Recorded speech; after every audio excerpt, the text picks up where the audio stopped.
a world of deceit, telling the truth is a revolutionary act. It's the David Knight Show.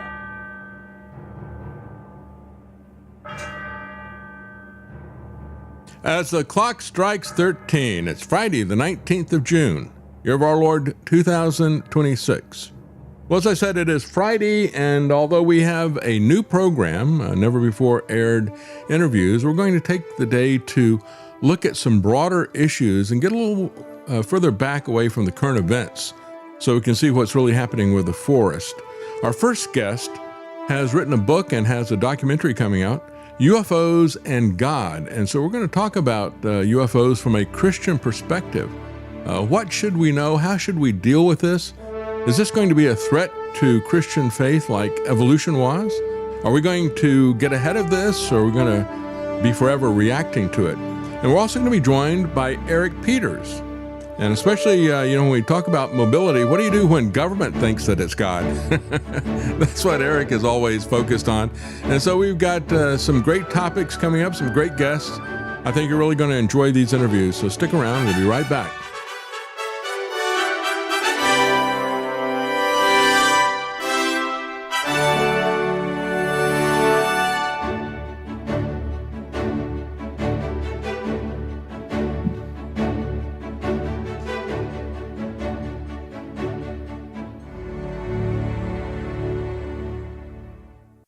And before we get into our interviews, I want to do a little bit of shameless promotion for ourselves as well as for our supporters. HomesteadProducts.shop has got a sale right now on natural and organic soaps. Now take a look at this. They've got a lot of different types. Lemon soap, cucumber soap, goat milk soap, coffee soap. Check out the products at HomesteadProducts.shop. They have real innovative and natural products in a wide variety of things. We're talking about spices, home products like soap, preparedness products. Take a look at what they have at homesteadproducts.shop. And as always, I want to thank those of you who support our program here. It is essential. We are a volunteer basis. We don't put up a paywall to make people pay to see the program. We do have some places where there are commercials that are put in, but we also have ways that you can grab the program commercial free. If you go to davidknight.news, you can find the links to where you can follow us for audio and video, for live shows, for recorded shows. And there are links there as well as where you can support us if you would like to do that. Zelle, Cash App, and other places. We even have an address if you'd like to send something by mail. So we always appreciate that, especially at this time when things are getting a little bit difficult for some people economically. We really do appreciate your support. That's what keeps us here. You are our producers. So without further delay, let's go to our first interview about UFOs and God. I think you're going to find this fascinating and very important, and a much more important topic than just mere politics. Because again, what we understand about God and our place in the universe really is far more important than what's going on in Washington.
You're listening to The David Knight Show. Whether you're feeling like the blues or bluegrass, APS Radio has you covered. Check out a wide variety of channels on our app at apsradio.com. Well, our guest who's joining us now has been ahead of the curve. He started this book 5 years ago, and it is a very hot topic right now. UFOs and God. He was ahead of Spielberg, who just came out. It's like, and we're going to talk about that. What is really behind this? I mean, this is something that's not just new. I mean, I remember as a child, The Day the Earth Stood Still. I loved that movie. But there were a lot of theological implications in that particular film, and many others as well. Arthur C. Clarke's Childhood Sin, boy, that is loaded with references to Christianity. But Spielberg kind of threw down the gauntlet, and so has the Pentagon in the last week or so. So joining us now is Derek Warfeld. He wrote a book called UFOs and God, and we're going to talk about that. The challenge to our belief, because that's what Steven Spielberg sees it as. You know, Derek, I've seen just in the last few days, last week or so, another Pentagon release where they're talking about spinning discs, glowing orbs, and a potato-shaped thing. I thought, was that Sputnik? I don't know what the potato-shaped thing was, but again, this is, we're looking at this, how much of it is something like a Sputnik, and how much of it is something that is supernatural. I'd like to get your take on this since you've been thinking about this for quite some time. Tell us a little bit first. Let's talk about Hollywood's influence on this before we get into the Pentagon and what the government would like to do with this. Hollywood's been pushing on this for a very long time. I mean, The Day the Earth Stood Still, that goes back to the 1950s. Well, as a writer, I worked there in Hollywood for 40 years. I've produced 8 feature films, a lot of shorts, worked on other ones as well. I mean, as a writer, you're just looking for something new, something different that would be fun to talk about. And usually it's just fiction. It's just saying, what if? Mm-hmm. And I think a lot of the films that are made are basically just writers saying, well, what if this happened? What if that happened? Let's try this. And they're not that serious about it. But this particular film, Disclosure Day, it seems like he's trying to cross fiction here with reality. Yes. And basically say that there are these ships. And, myself, in the 1990s, early 90s, I just thought it was all just a bunch of bunk myself. But as I began to just look and see there's so many cases of people seeing these ships, so many people having been involved in meeting these beings, that I just couldn't dismiss it all. And as a believer, I didn't have a category in my faith for this. And so I just began to investigate, picked up a book by John Ankerbird and John Weldon, and as I read it, it was like, well, of course, this is the obvious answer to this whole thing. The thing is, if you look, every major religion, every simple nation all throughout history, maybe up till the 1900s, has believed there's a supernatural world around us. Yeah. Ghosts, poltergeists, ancient Near Eastern gods, ancient Egyptian gods, Arabic jinn, fairies, Mothman of West Virginia, whatever, that there's something that is not within the 3-dimensional time and space that we live in, that impinges on us. And the only real big difference about this one is they're coming in flying saucers. Let me take a step back and say where I think this comes from. I believe God did create another species besides human beings. For lack of a better word, I'm going to use the word angels, okay, to do his tasks. And that's clear that almost every major religion accepts that. And at a certain point, 1/3 of those angels split off and decided to war against God and try to take over God, which was kind of foolish, but that's what they did. And ever since, there's been this invisible war going throughout all of history. And if I had time, I could document it all, and I do in the book. And so their goal, they can't obviously fight against the creator who's almighty, but they do fight against us and the other angels. And I think the problem is most people have this concept of fallen angels or demons or watchers, whatever you want to call them, as kind of stupid, bumbling things. We have these Renaissance art and pictures of little fat men in red bodysuits with a pitchfork.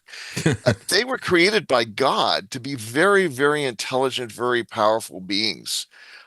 And anything we can do, they can do much better. So the fact that they have space flying saucers that can run circles around our best fighter jets is not a surprise. Yeah. And frankly, you know, the answer people are trying to give is they're intergalactic visitors.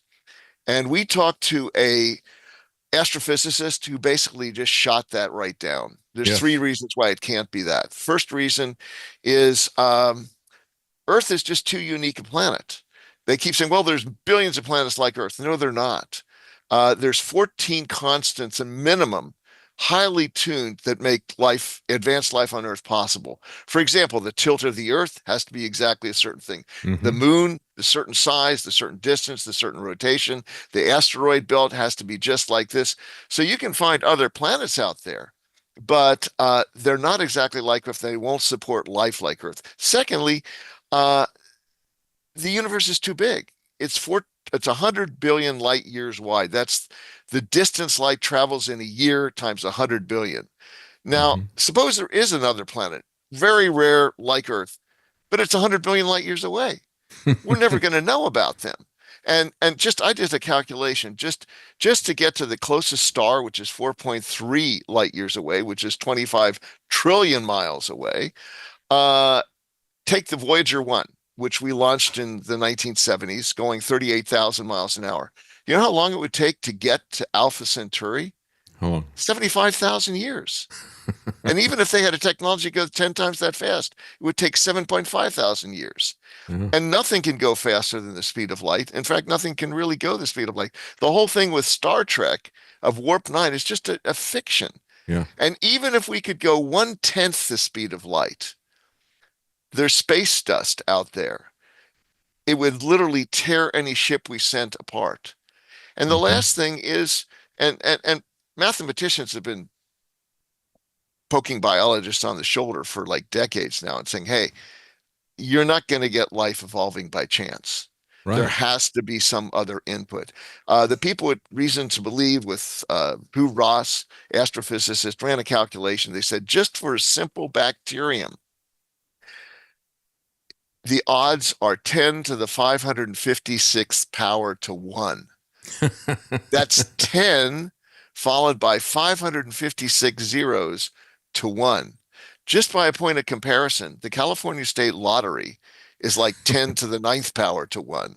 I mean, you add those three things up and it's impossible. In other words, they do not operate by our laws of physics, nor our 3-dimension, 1-dimension time synonym.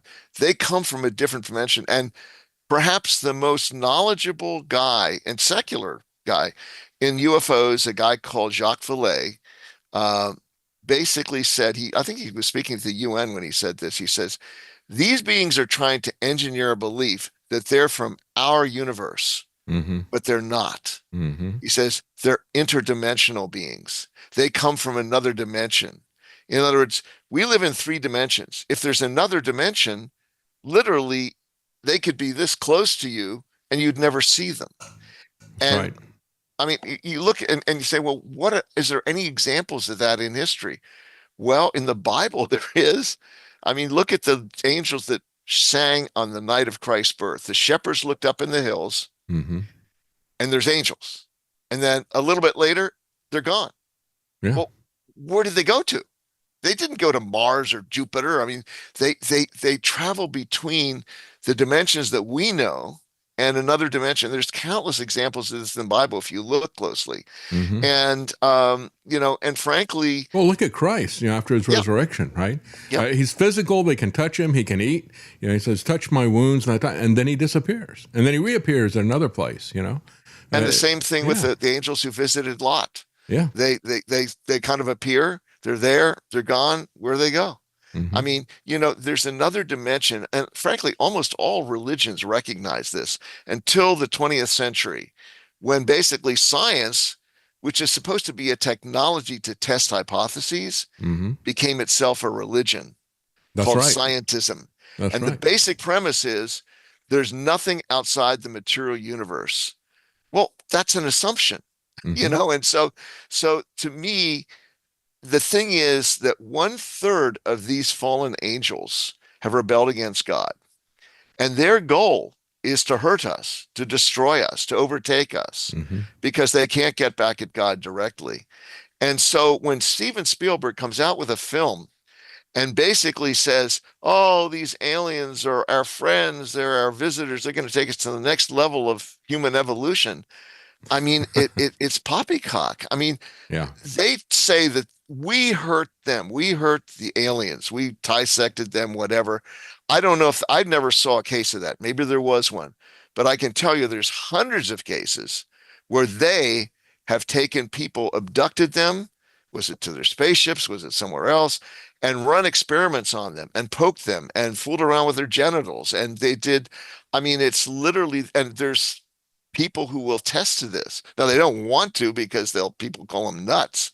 But the point is there's countless cases that the film doesn't mention that at all.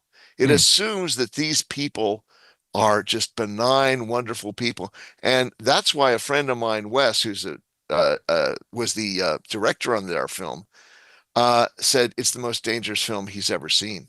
Wow. You know. Wow. And it's interesting that when you look at the artwork for it, I mean, it's kind of like a cloud that looks like a traditional flying saucer thing, but with like a human eye in it. And it's like, well, that's not occultic, is it?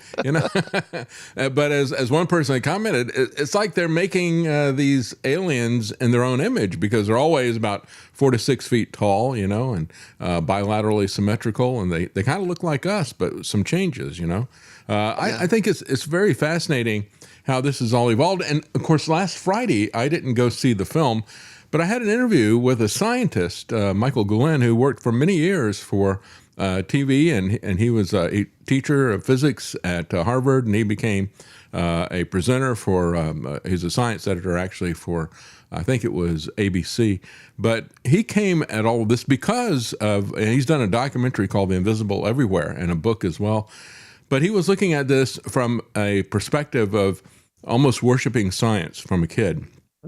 And so he was all about, you got to show me this before I'll believe it. But then he started actually doing science and looking at these strange things like quantum physics and stuff like that. And he says, now this doesn't make any sense. This is very different. And he said he didn't really have any answers for it in terms of physics. But then he noticed how it kind of aligned with the Bible's worldview because his wife was a Christian. And I think that really is the case. There's not really these two different competing, contradicting philosophies. They meld together in a wonderful way, and that's what he discovered as he started looking at that personally. And this is somebody who knows a great deal about cosmology, about quantum physics, and many other things. And he said that really is the only reasonable explanation. That's one of the reasons why I think you have so many cultures and religions have said, well, there are other beings out there, because we look at creation and we understand that what we see had to be made by an intelligence that we don't see. And so then the question becomes, well, what is that? Can we find that? Has it spoken to us? Has it communicated to us? Is it God speaking to us through the Bible? That's the real issue, I think. I think the thing is that's important to note. Could God have created life on other planets? Of course he could. He's omnipotent. But did he? The Bible tells us, it says that there's everything there for life and knowledge that we need to know. So why wouldn't he have told us? And I think there is. And the thing is, what is the danger about these beings? I said, well, there's danger because they say we don't hurt you, and then they hurt you. But there have been people who've communicated with these beings. Okay. There's a guy called Jack Sparks who's been abducted many times. Travis Walton, was Whitley Strieber. There's other people. Several of the people in our film, basically, had that thing. And I was very interested. Well, what's their doctrine? What are they teaching? Yeah. And you know what they teach? What? They completely deny everything in Christianity. They deny that there's a personal God. There's a God force, but not a personal God. And if there's not a personal God, he can't be sinned against. If he can't be sinned against, there's no judgment. And therefore, there's no need for a savior like Jesus. And Jesus is just an ascended guru. And so you get this thing. And the answer to life is reincarnation. I mean, this sounds to me very much like New Age religion, which they might have created themselves working with humans. There's basically the Apostle Paul says in one of his letters, even if we or an angel come to you and preach a different gospel, Hmm. let him be accursed. Yeah. And uh, this is very much, they are pushing a doctrine, a philosophy, which is very dangerous. And when a film like Disclosure Day comes out, and basically the bad guys are the humans, because at one point in 1973 there was some mistreatment of these aliens, Hmm. and the fact that the real bad guys are the government because they haven't told us about this, when in fact the real bad guys, and from the hundreds of examples I've seen, are the aliens themselves who try to hurt us. Yes. Now, they're not Independence Day where they're coming in a big mothership and they're blowing things up. But you look in the Bible at how Satan works. I mean, the book of Job is a perfect example. Hmm. God said to Satan, Lucifer, go tempt Job.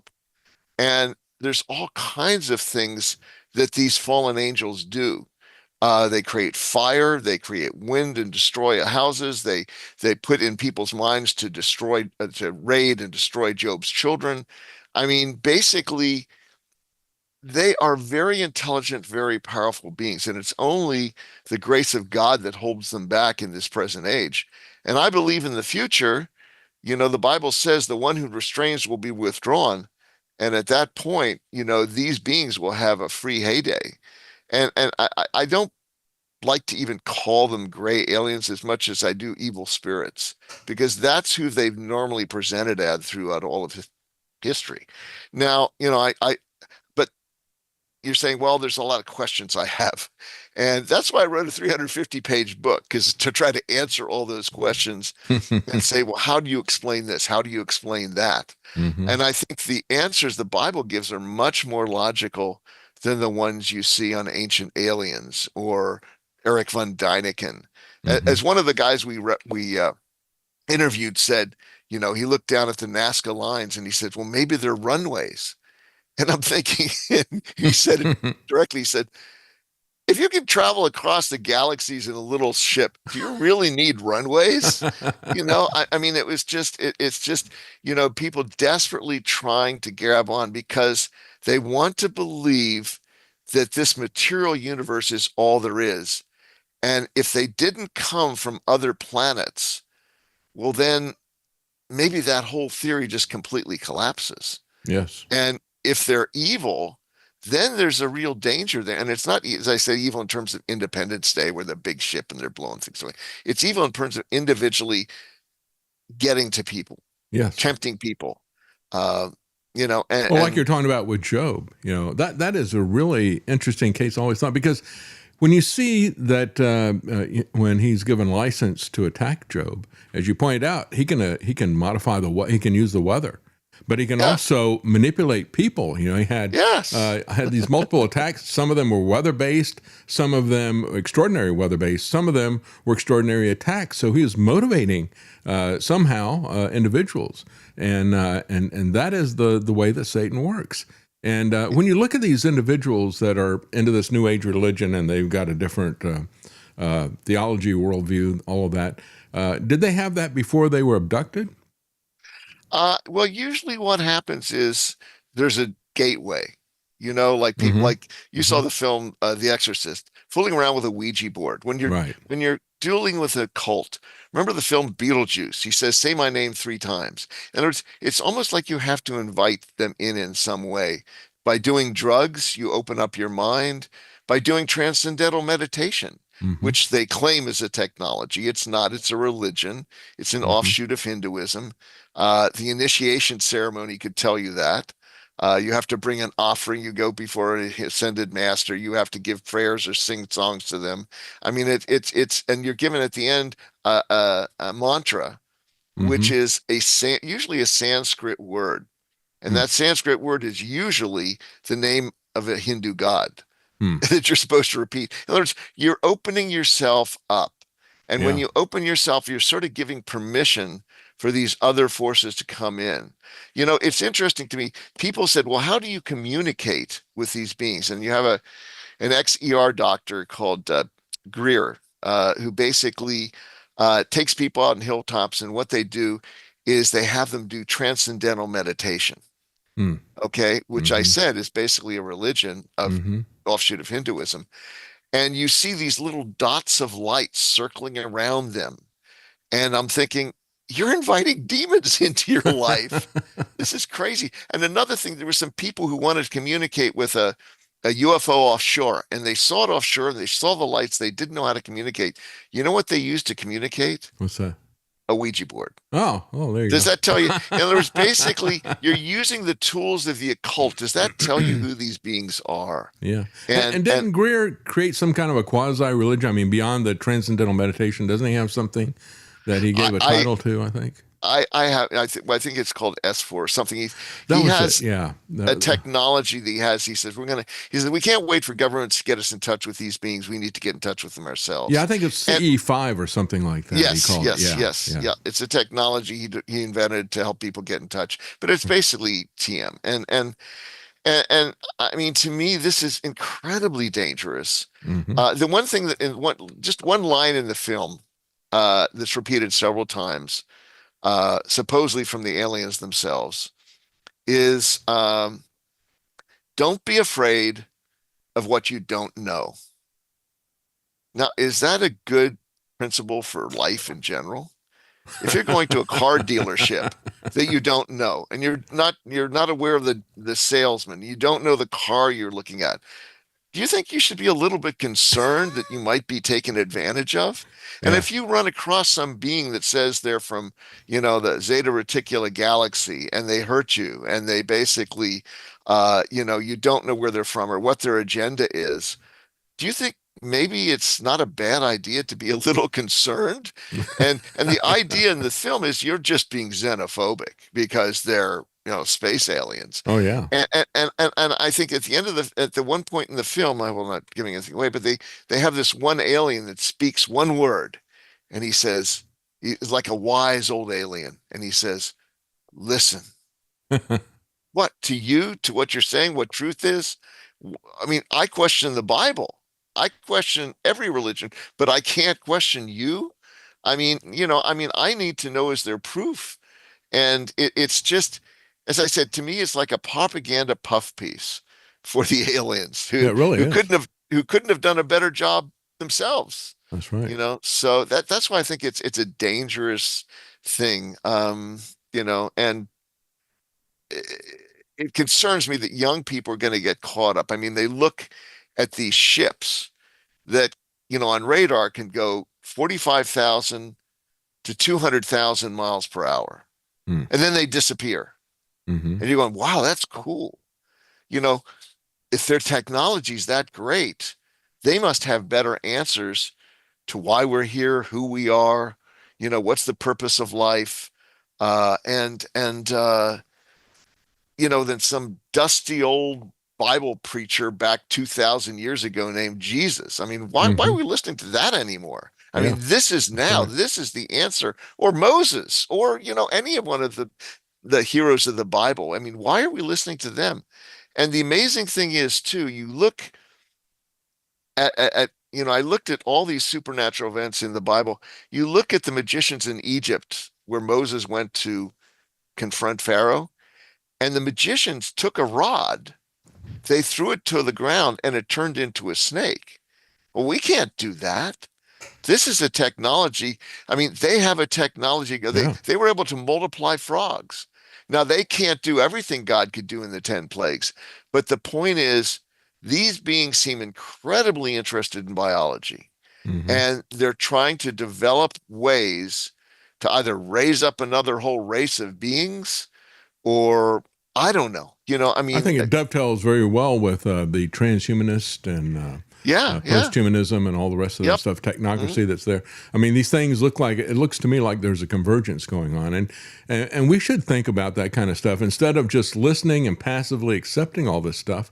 We should question everything, and that's what discernment is really about.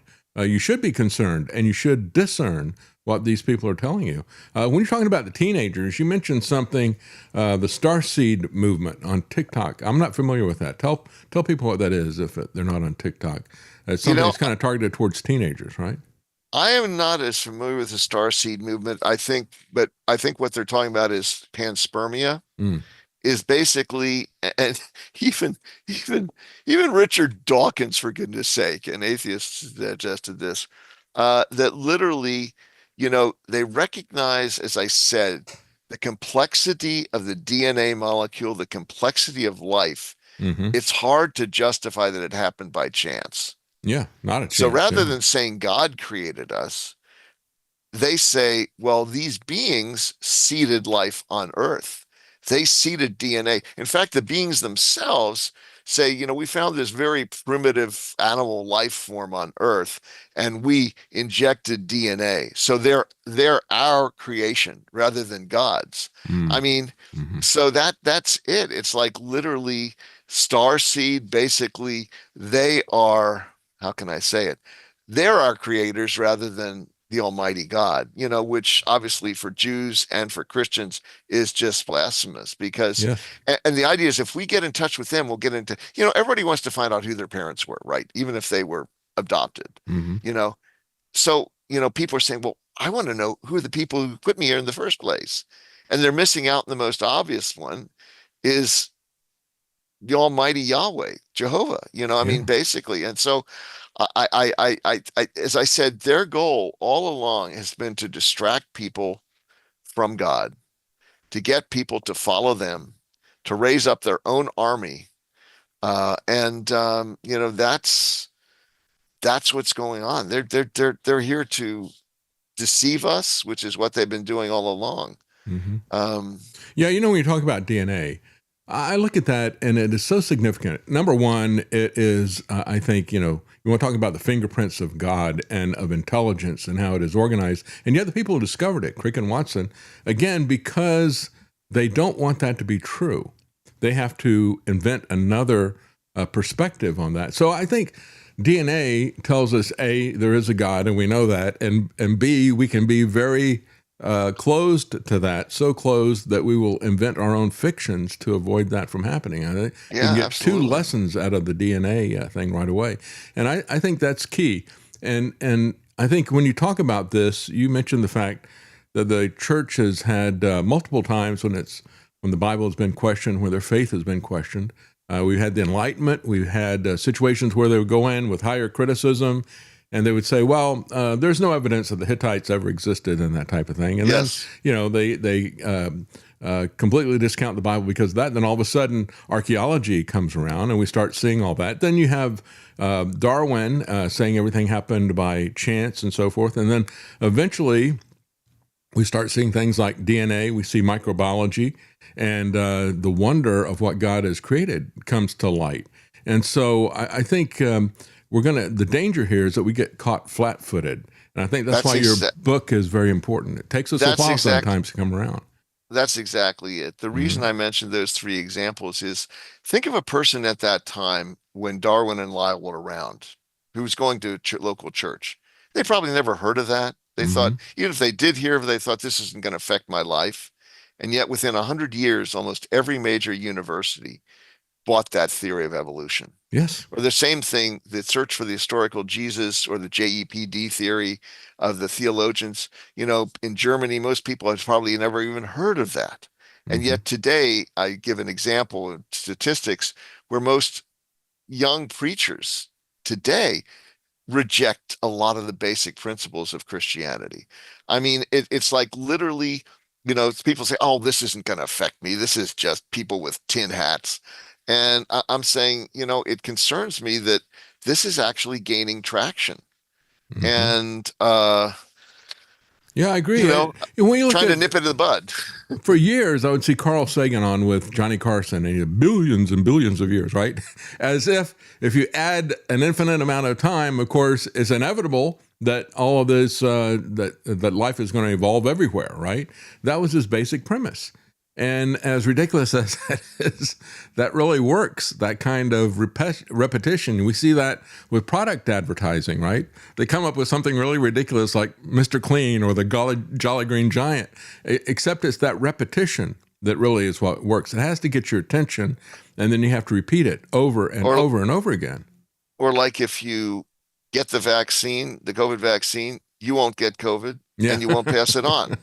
Well, we found that both of those are not true, but they repeated it so much, everybody thought it was true. And so, yeah, there's this thing that literally, it's interesting to me that even Carl Sagan, maybe sneeringly so, had heard accounts of these gray aliens or whatever. Mm-hmm. And you know what he said about them? He said, it reminds me more of medieval demonics than it does of real beings from other planets.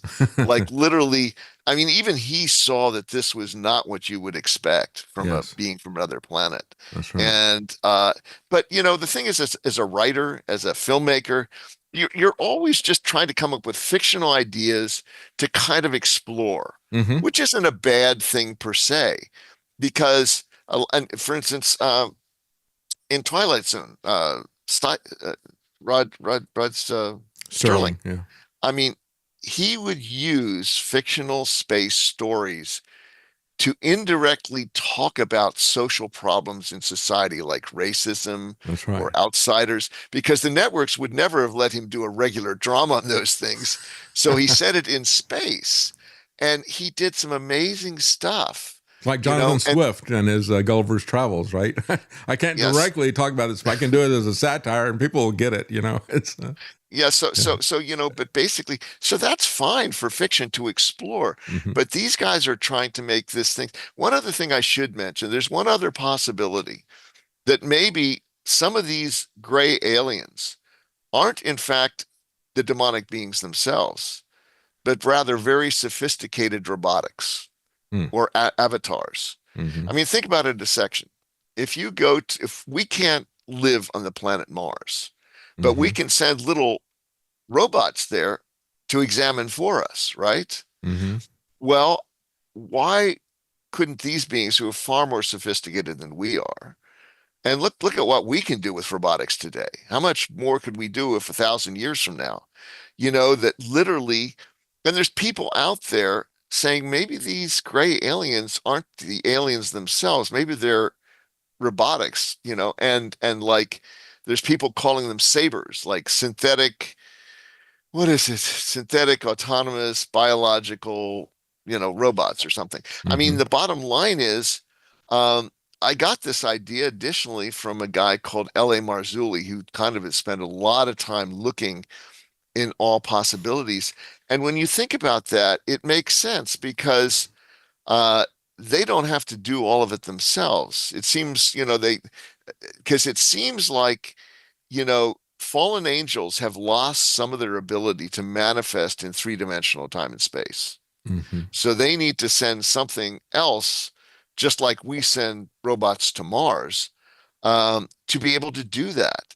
Because there's some questions that remain. Well, if these are really, demonic beings, why does this happen? Why do they die? Because angels don't die. Mhm. But if their robots have a skin type coat, that can die. Mhm. The other thing is, Jesus makes a very interesting statement one time when he's talking about casting out demons. He says, if a demon is cast out, that person needs to turn back to God. Otherwise, all these other demons are going to come back and re-inhabit the person. Mhm. And he says they pass over waterless spaces and then they find a person and they come back inside him. And you're thinking, so why waterless spaces? Why do they have to come back inside him? Apparently there's some need to be inside a watered space, and we're what, 60% water, Hmm. to survive in this three-dimensional time space that we live in. Mhm. So it's possible that these fallen angels have deteriorated in their own ability to manifest in our dimension, that they need, that's demonic possession. Or it's basically they could be robots. But Mhm. the other thing too that's interesting, as I said, I spent a whole chapter talking about holy angels, because falling angels originally were holy angels before they Mhm. rebelled. So they would have a lot of the same characteristics that holy angels would. And holy angels can transition between three dimensions and higher dimensions. And they don't, I mean, we have these pictures of Renaissance art angels, And, the Bible talks about the fact that angels can look just like us. Mm-hmm. Holy angels Mm-hmm. who visited Lot look exactly like us. Mm-hmm. The angels, they can also look like angels of light. And so I would be surprised. I mean, some people talk about these beings of aliens called Nordics, which Mm-hmm. means they look like Scandinavians, Mm-hmm. big, husky, blonde hair, the whole thing. And it's entirely possible that that is a division of fallen angels. The Bible says there's at least four branches. There's principalities, powers, world forces of darkness, spiritual forces of wickedness in heavenly places. That could be a huge variety of angels, of angelic type beings. And so, I mean, you look at the animal world, Yeah. God seems to delight in variety. Yeah. I That was mean, I went, always one of the things when we talk about evolution. And when I was growing up, dinosaurs were a big thing. They were always pushing that to us. And we'd always see them, and they'd always be just skin, and it would just be gray or green or something like that. And I thought, it's interesting. There's no colors or anything with them. I thought, and later on when I started thinking about it and teaching my own kids that, I thought, God doesn't work that way. But you would never look at the skeleton of a lion if you'd never seen a lion before and not know that you wouldn't know that it had a mane. You wouldn't know that a zebra had stripes. You wouldn't know all of these details that God delights in putting in animals, and yet we have no imagination when it comes to that kind of stuff. It's even more amazing than that. You go down to the bottom of the oceans, Yeah. and there's animals, there's fish down there. And you know what? There's no light down there. But Mm-hmm. the fish have colors. Yeah. Why? Why do they have colors? God can see them. We can't. We didn't even know they did. And it's like when I was in an aquarium in Long Beach, I looked around and I was looking at these seahorses, which I like, it's kind of interesting. There's at least 40 different varieties of seahorses. Why so many varieties? I mean, so I believe that, if there's varieties of holy angels, there's also varieties of fallen angels. Mm-hmm. And so we would expect to see these supernatural beings in different ways. You look in Revelation 4 and 5, you're going to see visions of angels that you've never seen in Renaissance art. Mm-hmm. You know what I mean? Mm-hmm. I think the thing is most people try to reduce the Christian viewpoint on this as, oh, they're demons. Mm-hmm. Well, Mm-hmm. I think it's much broader. I think what we call demons is just a very small branch of the entire fallen angelic realm.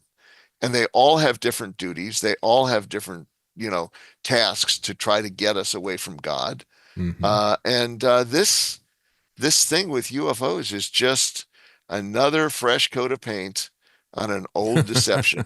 Yeah, And we're absolutely falling right. for it. Yeah. And, we talk about it. I mean, of all people, Christians to say, well, of course there's extraterrestrial life. I mean, the Bible is full of accounts of that. And as you point out, sometimes they look like people. Sometimes we have these strange creatures that are wheels within wheels and eyes all over the wheels, or we get a situation where they got four faces and one of it's a man and the other one's an eagle, another one is an oxen, and all this. And so it's like, whoa, what does it even look like? And those are just a couple of them. Most of them are not even described. They just have angel is typically like a work description, right? It's like a messenger but it doesn't really describe. The Bible doesn't go into detail describing this. We've had this tradition of little tiny cherubs being little fat babies with wings, but that's kind of far from the biblical version of what a cherubim is. And, Well, or a here's just the seraphim. thing. I mean, if God created this angelic race to do his tasks for him, he would have created the best, the brightest, the smartest, the most powerful Mm-hmm. beings ever. Mm-hmm. Humans, God calls us sheep. Okay? Sheep are the dumbest animals in the farm. God never calls angels sheep. And I think that, we basically are just fooled. We think that these are just stupid beings that don't know what they're doing. They're very, very smart. And they Mm-hmm. wrap us around their fingers all the time unless we trust in God, unless we walk with him. Because that these beings are we need to be aware. I mean, they do have knowledge we do not have, and they've been giving it to man throughout the ages Yes. to lure us. You look at Edgar Cayce, the sleeping prophet. He would go into a trance in Virginia Beach, and he'd give these readings with people he'd never met. He'd tell them what their disease was, and then he'd suggest a cure that wasn't even existing at that point. Hmm. Well, he's got an 8th grade education. He's a photographer. Where did he get that? You know what? There's a mathematician in India who basically had a basic education in math, and he came up with some of the most brilliant mathematical formulas. And he had just a basic education. And you know where he said he got them from? He said he got them in a dream from a Hindu goddess. I mean, basically, they have much greater knowledge than we do. And there's another example when I mentioned in the book, I'm not going to mention here because I might get sued by a major corporation. But literally, it's something so advanced that the patent office wouldn't even patent it at the time. It's like literally, these are very powerful, very intelligent beings. They certainly could create craft that could go 40,000 miles an hour in our atmosphere without any signs of propulsion, and then seemingly just disappear, go to another dimension. Yeah, I agree. I mean, it's like, and no sonic boom, no sonic boom. We can't do that. I mean, they're not subject to our laws of physics. They're working with something else. And I just say, people who are, the old thing, if you play with fire, you're going to get burned. You're dealing with the whole occult is a very, very dangerous place. It's very attractive at times because it can give you knowledge, it can give you power, but you look at the people who've been affected by these beings and their lives have been destroyed. Yes. I've heard several accounts of people who were writers, and they'd say, yeah, I get my, I lay down on the couch here and I kind of go into a trance, and then my muse gives me the ideas for the plots and all the rest of the stuff. Or you have a situation like my son just pointed out, Kerry Mullis, who developed PCR, said he got it when he was on LSD. And of course, we got a lot of people who are using, what is that, that one drug that Ayusha, something ecstasy? Not ecstasy, but the other one. Ayahuasca, where they say they encounter machine elves, right? And they're giving them some, they keep seeing this, basically the same thing, So they're actually getting together, and some of them are doing research, they say. So they take this drug, and they call themselves psychonauts instead of astronauts, and they're trying to take notes to see what the different ones say to them. But also, you're opening yourself up to higher dimensional beings that will take advantage of you. That's right. And that's been a long-term thing. If you look at the Bible, I've talked about this a lot during the pharmaceutical wars that we had 6 years ago. The pharmakia, which is basically translated as sorcery in the New Testament. But basically it was a combination of drugs with the occult and with other religions to get people in touch with these other beings. So there is another dimension that is there. I truly believe that. And we see a lot of evidence of that. And I think that really is what is at play here, especially when you look at the level of deception that is involved. I think that is a real tell. Yeah, that's, as I said, the doctrine. I say there's 2 tests. The Bible gives 2 tests. It says test the spirits. And these are spirits. The first test is the doctrinal test. It says anyone who doesn't confess Jesus come in the flesh is not of God. And Apostle Paul says if somebody teaches a different doctrine than the one we gave you about the gospel, let him be accursed. That's the first test that tells you who the spirits are. The second test is their fruits. A bad tree can't produce good fruits. And that's what this whole film is about, the Disclosure Day, is they don't talk about the fruits of these beings because the fruits are very negative. They say they're not going to hurt people, and then they hurt them.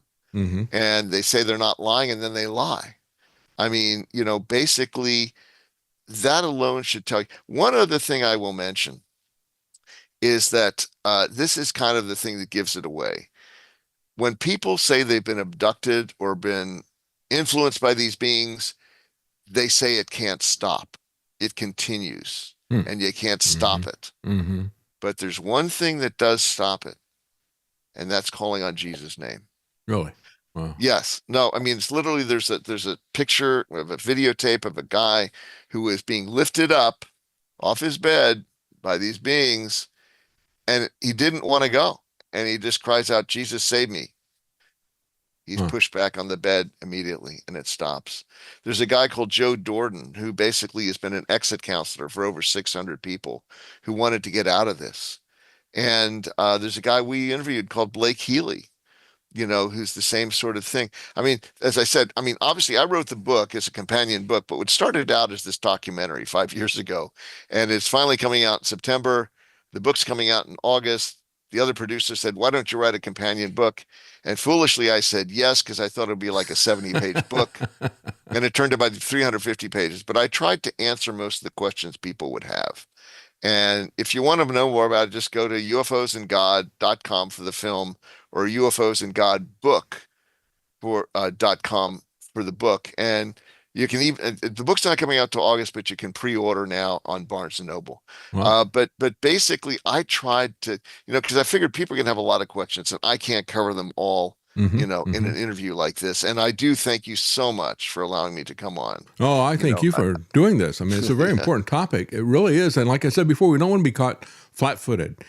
Frequently we're trying to catch up to whatever the initiative is, wherever the attack is coming from. And it's always based in deception. Before we end the interview, though, I had a couple of questions if we have time. Sure. What is your take on the government's role in this? I mean, we've talked a lot about media and entertainment, and of course, some of this is just creating a fantasy world. Some of the people are very seriously trying to sell us a worldview, as Steven Spielberg is now. But what is your take on the government? Why did they cover it up? Why are they now pushing it out there in the way that they are? Well, I think, secular governments have always felt that religion is useful because it keeps people in line. Yeah. It's like if there wasn't a God, government couldn't be everywhere to keep an eye on everybody. So we want to be able to put a guilt trip on people so they behave the law, And so they're always afraid that if people stop believing in religion, just Katie bar the door, all hell's going to break loose. And so when they see something like this that could undermine different faiths, basically they want to cover it up. And that's, I believe, is one of the primary reasons. That one of the people we interviewed is a political science professor who says the noble lie. It's better to have a noble lie that keeps people in check than to tell them the truth. And that's kind of the way governments kind of operate. I mean, it's like maybe it's better to tell them that this COVID shot works than tell them that it doesn't. And so they don't believe in the Bible. They don't believe in Christ, but they look at it and they say, we could use that.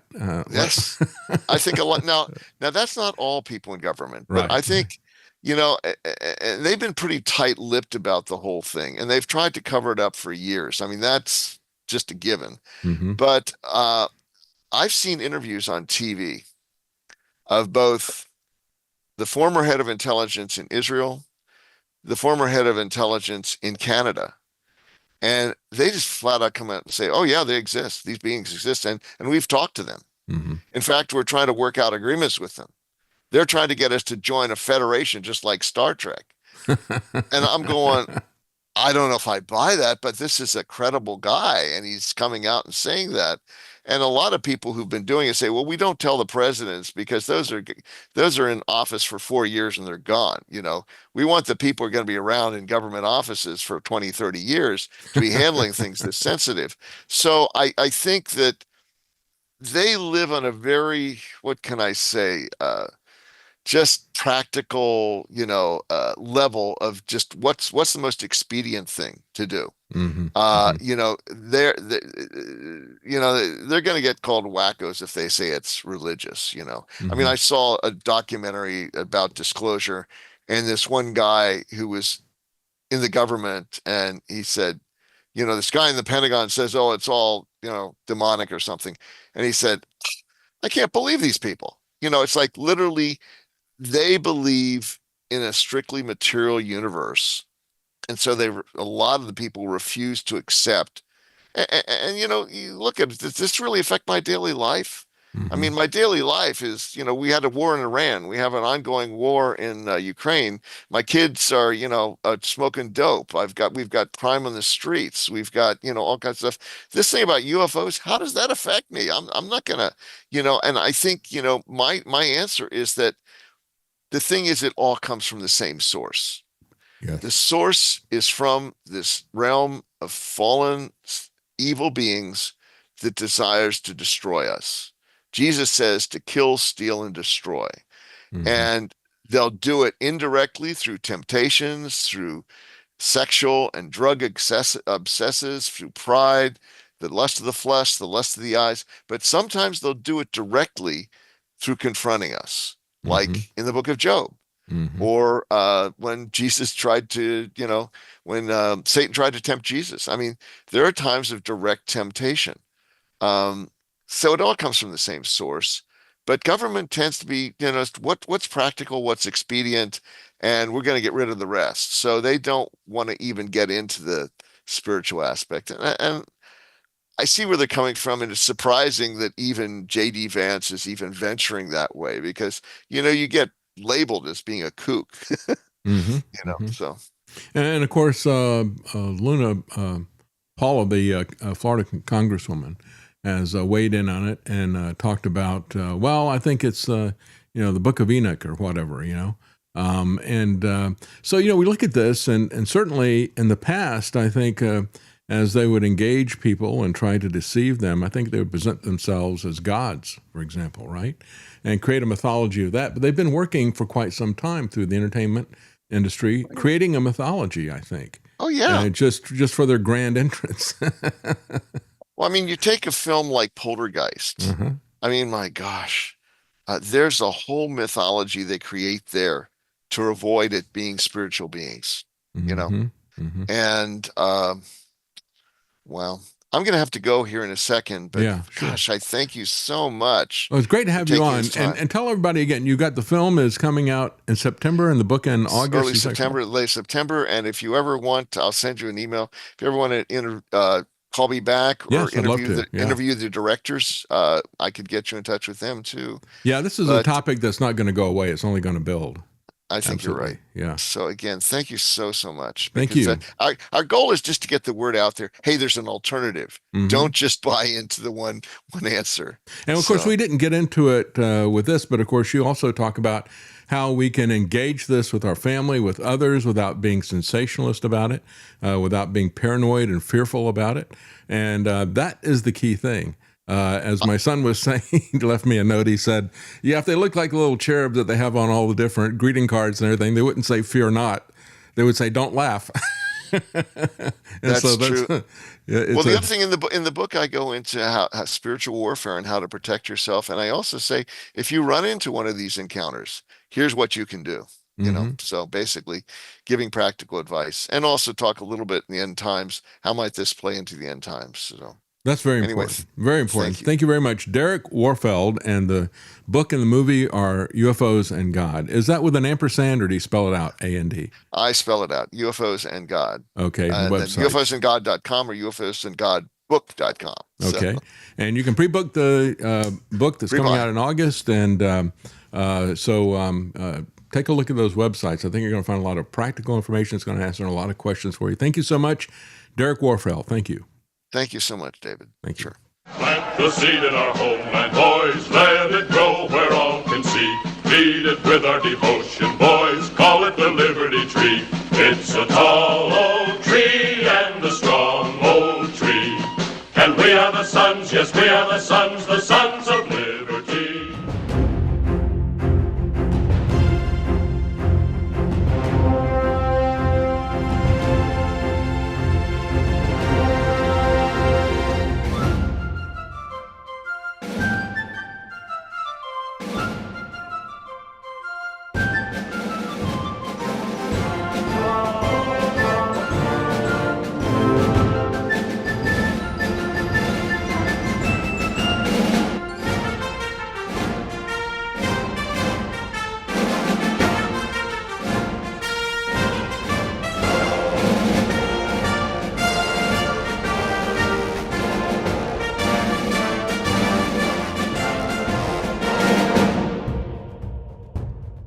liberty. It's your move. You're listening to The David Knight Show.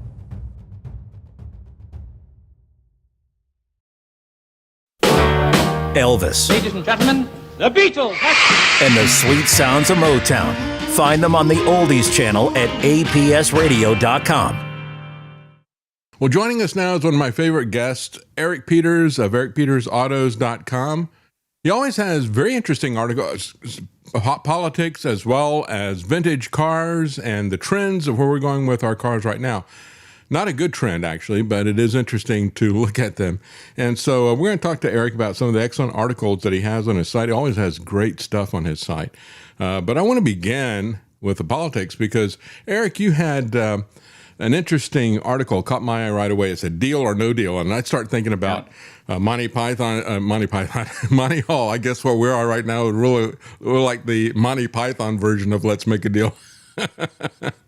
And so I went back and I looked at one of these shows because I thought, well, maybe there's something in there I could use if it's a familiar enough theme, but no, it wasn't anything like that. But I looked at it and it was kind of interesting because they got a couple of clownish characters, which could be the MAGA crowd, right? And he offers them a deal. And he says, okay, so here's $500 cash, or you can take a chance on what's behind this box over here, right? So I said, well, let's go for the box. And they open up the box and they got like 3 jars of peanut butter or something, right? And he goes, and I was like, and so he goes, well, I'll tell you what I'll do. I'll buy the peanut butter from you for $200 per jar. So now instead of $500, they got $600. He goes, or you can take that $600, that's a sure thing. Or you can go for what's behind the stage door up there, right? So they go for the $600, and then behind the stage door is a brand new Corvette, which in 1973 cost $6,000. A Corvette convertible is no less, and so I thought, that's really, I guess the deal that we have made as Americans is that we're going to take the easy money and we wind up having money that is not worth anything, which is really where we are. That's kind of the deal that's been made, isn't it? I guess, and it's on the verge of apparently being changed yet again. Mm-hmm. He's bellicosely bloviating about bombing the Iranians again. Meanwhile, my understanding of this memorandum of agreement, it's basically agreeing to all of Iran's war aims, basically. Mm-hmm. So it's return of the status quo at a cost of what? Yeah. I mean, how much has been spent on this fiasco, and how much have Americans been compelled to pay? The figure that I've heard is $40 billion. Yeah, I've heard more than that. I've heard, like the first couple of days or something, they were 16 or 17 billion. I've seen figures anywhere from 100 billion to 113 billion based on the military expenditures in terms of bombs and missiles and planes and drones that have been shot down. And then there's the crazy $300 billion. Okay, this is kind of like the mystery amount. This is when we go for this deal. There's this memorandum of understanding that we're not allowed to see until Monte says so. And it's really kind of like a 3-card Monte, isn't it? It is. He says, we hold all the cards, but he's playing a card trick on us. It seems superficially as if he's trying to find the exit lane, that he's trying to figure out a way to extricate himself, the Republican Party, from this fiasco that he got us all into. Whether that's in fact for real or just another show, it's hard to divine. My understanding is that the Israelis are furious about this. Oh, yeah. They made no question about that. I mean, and all their surrogates in the media as well, right? Yeah. And they're absolutely continuing to engage in war in Lebanon. Just today, they launched a number of new attacks. And the Iranians have made it clear that they're not going to put up with that. So the thing that worries me, and this might sound a little bit dark, paranoid, conspiratorial, I hope I'm wrong. I hope it's just that I've become cynical after doing journalism for 30-something years and dealing with all of this stuff. Yeah. But what I worry about is that this is a lull before the storm, and that there's going to be some event that Trump will will try to use to jumpstart enthusiasm for the war in this country. The war is very unpopular, except with the diehard MAGA-ites. That's right. Generally speaking, the American people are tired of this and want out as soon as possible. But, if there was some attack that could be dropped in the lap of the Iranians, mm-hmm. And the claim is made that they did this, and now, cue the Lee Greenwood song, it's time to fight for freedom. Yeah. Something like that. Well, I said something along those lines, as a matter of fact, when this thing all kicked off. I said, Where's our false flag? I mean, normally they have enough respect for public opinion that they would give us a false flag at the least, and say that there's been this terrorist attack and it was done by Iran. So, cue the Lee Greenwood, as you point out. But they don't even have enough respect for public opinion or the Constitution or the law to even pretend that there is a rationale for this. We just did it because we wanted to, because I can do anything I want. I didn't do it because of Israel. I just did it because I want to. I can do whatever I want. And in their immense arrogance, they may have thought that they could do it successfully. They may have thought that by killing the Ayatollah and most of his family and a bunch of Iranian generals, they believed their own propaganda, that the Iranians would themselves put the Lee Greenwood song on and convert to, U.S. style rapacious extractive capitalism and become another satrap of the empire. Well, that didn't work out, obviously. Yeah. And, it's not only been not what they wanted, it's been, it's been really a slap in the face of the American hegemon. You've got this, it's routinely portrayed as sort of a backward third world place, which isn't true, by the way. The Iranians are not, dumb Bedouins, out there, eating scorpions, not at all. But the signal that's been sent is that America can be confronted. America can be beaten. This is potentially disastrous for the neocon deep state elite that run this country.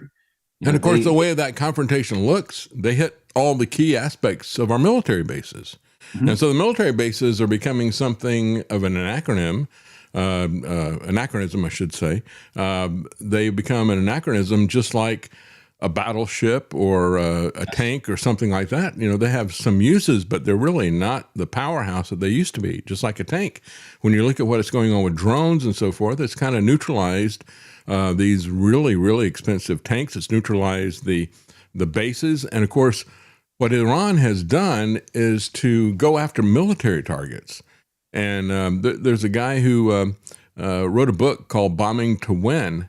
And he made that very point. He said, when we look at all the different wars that America's had and how we've lost them, most of them is because you hear people like Pete Hegseth out there. And of course, Colonel McGregor has said the same thing. He's out there boasting about the number of bombs that they've dropped as if that equates to winning the war. And it doesn't.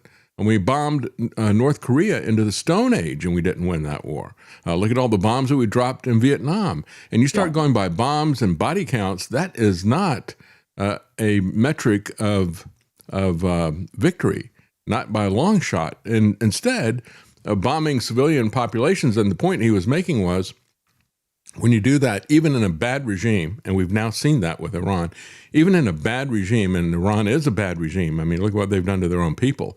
It galvanizes the people around them so that rather than the same regime that was attacking and arresting people, torturing them and killing them, you still had a significant number of people who, when Trump threatened to take out their infrastructure, they go out and use themselves as human shields to stop it. And so he's had exactly the opposite effect. If he wanted regime change, he should have done nothing and let this all take its course. They're not about to start singing songs about America because they remember the Shah and all this stuff about 47 years, blah, blah, blah, blah, blah, that they always talk about. That is such an ignorant, popular view of history. They completely ignore the fact that we overthrew their elected president and installed a king. That's what Shah means in Persian. This whole thing is just beyond stupid. But I just have to say, in terms of a disclaimer, since Trump's truth changes hour to hour, Eric and I are recording this on Wednesday afternoon. This is going to air on Friday. And we have to put that in there because the stuff that we say may be completely different by the time we get to Friday. Who knows what's going to be in the MOU by then? Yeah, I mean, they say that there's going to be some sort of signing ceremony, I guess, on Friday. It seems very opaque to me. It seems that the Iranians may not even show up. And then what? And the points that have been put forward in that memorandum of understanding are apparently, not acceptable to Trump and certainly not to Israel. Well, and what he said, Israel has said, we're not going by this at all. And so when I was talking to Gerald Slinty earlier today on Wednesday, we were talking about this, and it looks like, our sense of this is that he's just going to drag this out through the summer because he wants to buy a little bit of time, and things are getting really tight with supplies. So this might ease things up a little bit. and he can buy a little bit of time to get through the summer. And then that's that 60 days is there, right? And then after that, say, well, this didn't work out, so we're back to war again. He could very easily do something like that. And when you look at the memorandum of understanding, there seems to be no understanding at all.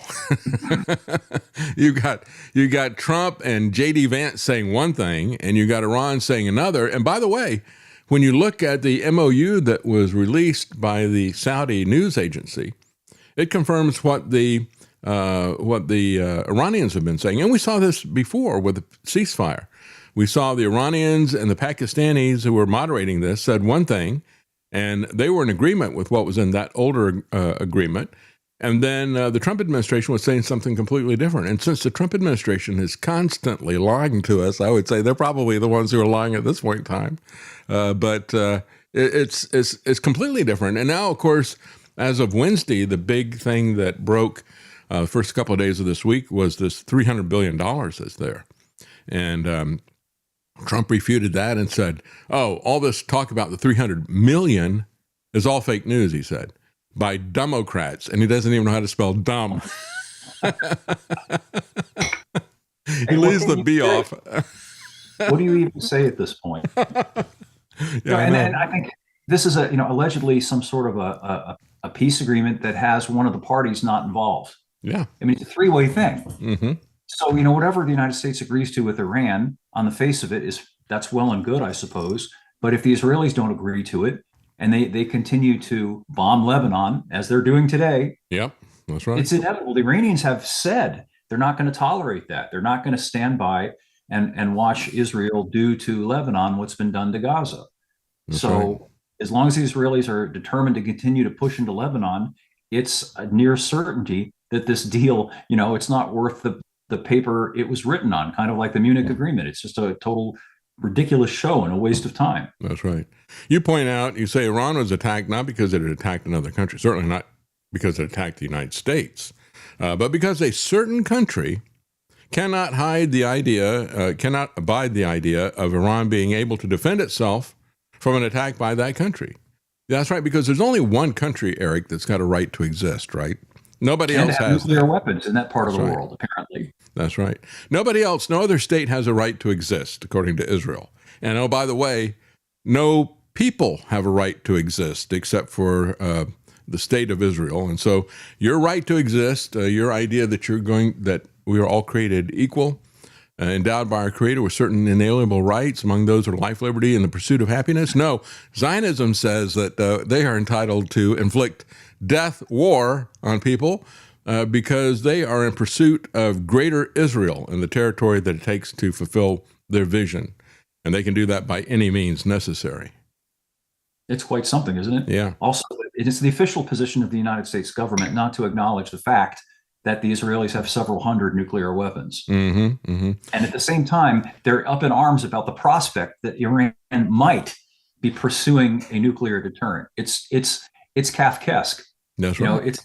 It's surreal. That's right. And that is all happening in a backdrop. And I've played several times. Jonathan Pollard, arguably the worst traitor America has ever had in terms of the damage that he's done, has gone on multiple podcasts in Israel, bragging about the fact that the Israeli government nuclear blackmail the United States in order to get weapons from them in 1973 with their war that they were having at that point in time. And he said, we showed them our nuclear weapons and we said we're going to use them against Egypt if they don't give us the weapons that we wanted for our conventional war. And he's bragged about that on multiple podcasts. And the interesting thing about that, I think, is also that because we succumbed to that nuclear blackmail and gave them the weapons they wanted, what we got in exchange for that was the original OPEC oil embargo of 1973. And here we are again. History rhymes, doesn't it? Yeah, and there's a compounding factor, at least it is to me, in that, as everybody has heard, certainly during the first Trump administration, America now produces enough oil for its own needs internally. Mm-hmm. And yet somehow we're still paying $4 a gallon for gas. That's right. Why is that? Well, because a lot of it's being shipped outside of the United States. Yep. So ExxonMobil and Shell can make a lot of money. Mm-hmm. So this whole MAGA idea, that somehow this guy Trump is putting Americans first. Well, why is it that he's not doing something to assure that the oil that's produced in this country is used in this country, goes to Americans, not to prop up some other country somewhere. Wasn't the whole idea behind the tariffs that we have this nationalistic economy? That, we don't want markets anywhere. We want to make sure that everything is in America for Americans, and yet he's not going to do that for oil. And of course, that hasn't really worked out too well for us with the tariffs either, has it? No, it's been an absolute disaster. Yeah. It's so bad that a number of vehicle manufacturers have decided to withdraw certain cars from this market because they can no longer sell them economically. A good example of that, Dodge has a little crossover called the Hornet. They rebooted that name from, which once adorned an AMC product back in the 70s. But anyway, it's a little crossover, and they brought that out about a year or so ago. It's based on a Fiat. So, it's European. And if they were to bring it here, it would get hit with a 25% tariff. And it would become just so expensive that basically it would be uncompetitive in the market. So Dodge decided to withdraw it from their lineup. They don't offer it for sale anymore because it's pointless to do that. It's just a money waster. There are a number of other vehicles, same thing, including vehicles that are made in Japan, vehicles that are made in China, and so on. All it has done is to jack up the cost that we pay for vehicles. The average transaction price for a car in this country is now $52,000. It's gone up $2,000 over the course of a little more than a year. It was $50,000, and people were appalled and aghast that people are spending $50,000 for a car. Well, it's up to $52,000 now. Well, even if you make the thing completely here in the United States, you got to pay higher prices for the components that you have to bring in, because we don't have, he jumps into this thing with this grand idea that is idiotic in the first place. And then he says, but we're going to be completely self-sufficient. Well, if you're going to do it that way, you need to have a path to get there. You can't just declare that you are self-sufficient and jump off the roof. Which is what he's done, basically. And it works, I guess, for what Mencken called the bourgeoisie, these simplified catchphrase types of policies. A good example of it is a few months back, he was talking about tiny cars. We're just going to have tiny cars, Okay, but what he meant was these small, inexpensive little cars that are available in other markets, Asia, Central South America, and so on. And great. That's a wonderful idea. There are a lot of people who'd like to, be able to buy a little $15,000 basic little car. Great. But whatever happened to that? Absolutely nothing, because it's illegal to bring them into the country. It's illegal to sell them because they don't comply with all of the federal folderol, all of the various requirements that cars have to comply with in this country. So, an intelligent approach, if he'd been serious, would have been to say, look, what we've got to do is get rid of these regulations that make it impossible, illegal to sell these kinds of vehicles in this country. That's what I'm going to do as president. I'm going to pursue legislation to get those obstacles out of the way of any manufacturer that would like to bring to this country a tiny car and offer it for sale so the American people have access to inexpensive alternatives. But that's not a simple soundbite type of policy. So that's what Trump does. He'll say tiny cars one week, and then he'll come up with some other thing the next week, and it all just kind of goes away. And then it's replaced by a new catchphrase soundbite. And I guess that appeals to the it's awful to have to put it this way, but like a certain low IQ kind of person who just doesn't have a long-term memory and doesn't go, wait a minute, didn't you say last week this? And now you're saying this week that, and these two things, they conflict. And by the way, whatever happened to those $5,000 rebates we were supposed to get for, Doge and cutting out all the inefficiency and waste in the government? People have no memory in this country anymore. And a lot of people don't want to be confronted with the memory. A lot of these MAGA people, when you point these things out to them, they draw themselves up and make all sorts of excuses and change the subject. They just don't want to deal with it. They say you have Trump derangement syndrome. Yeah, that's right. Yeah. And just like that example you gave, the tiny cars, right? Well, what does that mean? That means different things to different people. So he uses this deliberate ambiguity to confuse people, and people can read into it whatever they want. I remember at the end of the Obama administration, you had, let's see, who was it? It was Harry Belafonte, I think, who was very heavily on the left. And he said, we don't know who this guy is, Obama. He said, we just projected onto him what we wanted him to be. And I thought, that is precisely what people are doing with Trump. They don't know what he's about. I mean, I've had people who do know better and who should know better and who do know better defend his tariffs to me on this program and say, well, as people have said, you don't take Trump literally, you take him seriously. And it's like, well, what really does that mean? Does that mean that he's just going to lie and obfuscate about what he's going to do? Yes, you do take him seriously because he's got a lot of power, unfortunately. That power should be taken away from him. But yeah, he is a serious problem. But you can't take him literally because he's literally a liar. He lies about everything. He's almost, as you say, he's never specific. And that's his trick. He has this persona, when he's in top form, he comes across as sort of this hail fellow, well met, a regular guy, even though he's a billionaire New York real estate developer. He has that. It's like Clinton did. Clinton had that Bubba quality, like just a good old boy from the South who comes across like a regular guy that you could sit down and have a beer with. Trump deliberately presents and amplifies that sort of Bluto persona because he knows it has a certain appeal. Out there, and people, as you say, they sort of vaguely hear things that sound good to them. They're vague, but they sound good, and they think, then their brain starts to concretize that, and they think, well, just because I heard this, it must mean that, and they think that Trump is going to give a small government, less invasive, less expensive government. He's going to, cut the regulatory system. He's going to do all these wonderful things for Americans. In other words, the people try to put specifics onto Trump's vagueness. That's right. That's right.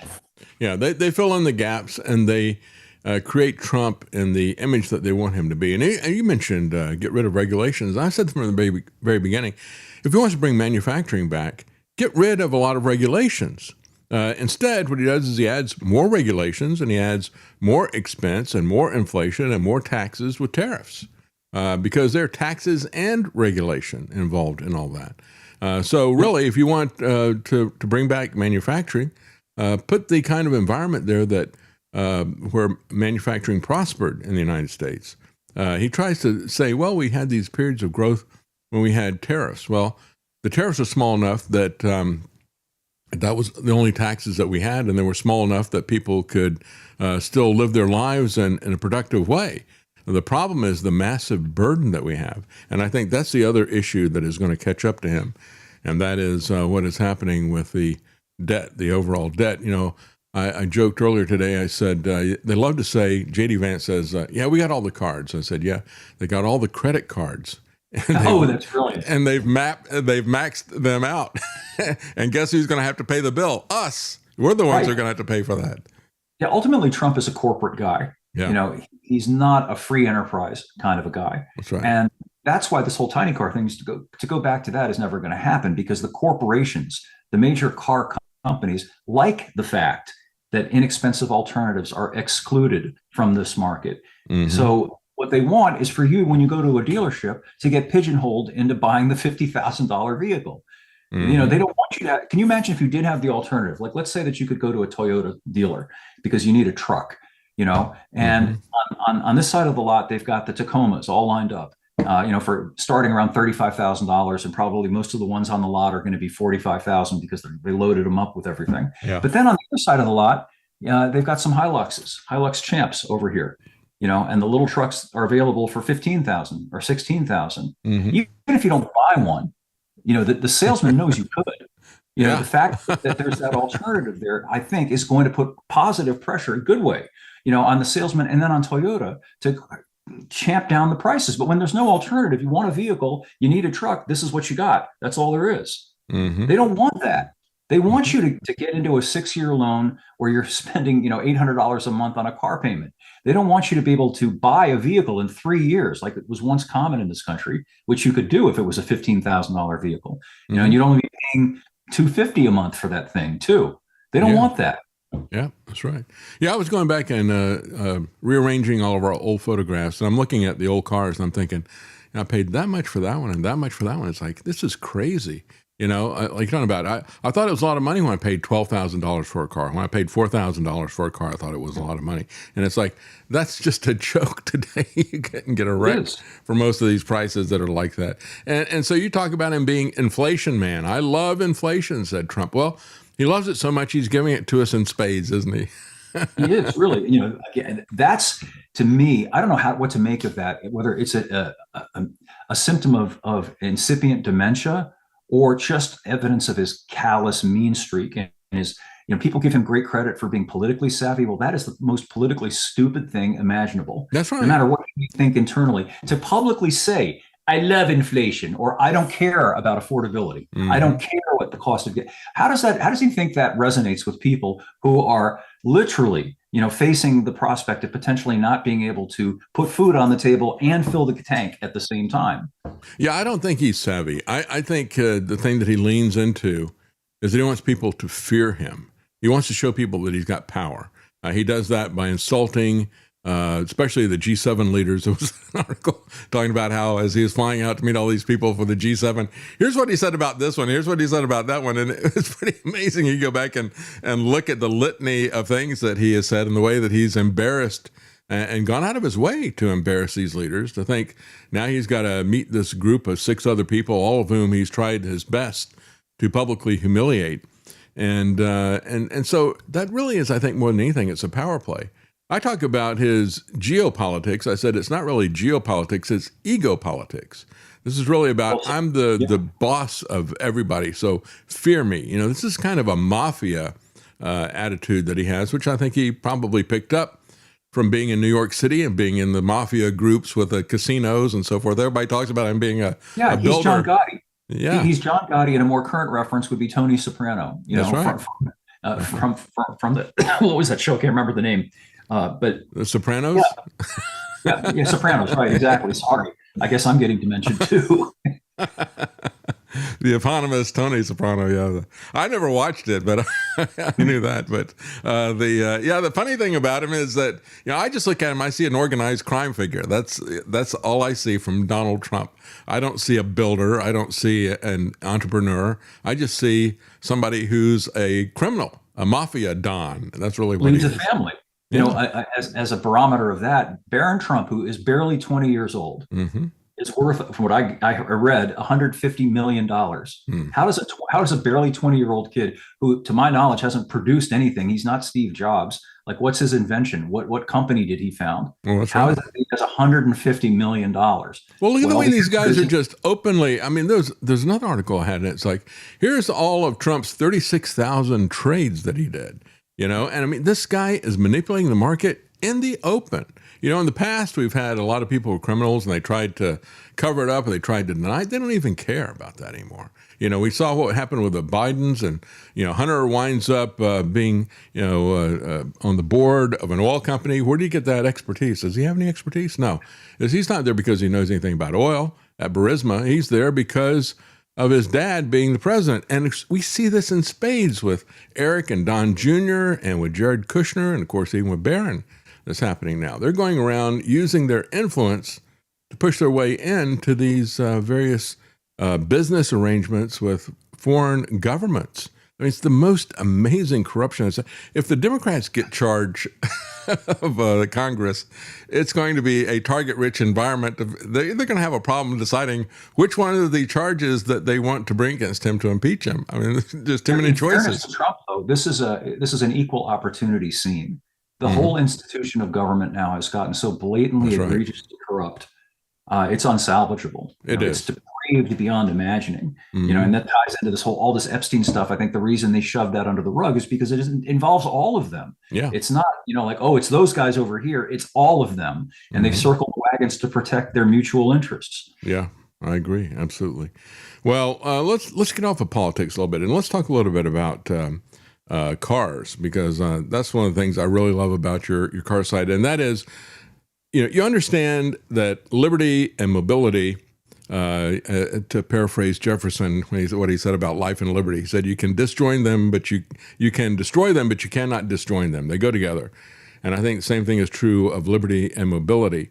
And so you talk about politics at your site, but you also talk about older cars, and as an example of why things don't have to be the way that they are right now. Here's a good example. 53 miles per gallon and no hybrid required. What are you talking about there? Well, sometimes I think it's good to glance up in the rearview mirror and look at the past, because it helps us to understand what's going on in the present. And particularly, I do these kinds of articles so that young people who are in their 20s today, who have no memory of what we're talking about, will know that, for example, in the early 80s, it was common for cars to get 40 or even 50 miles per gallon back then, 40 years ago.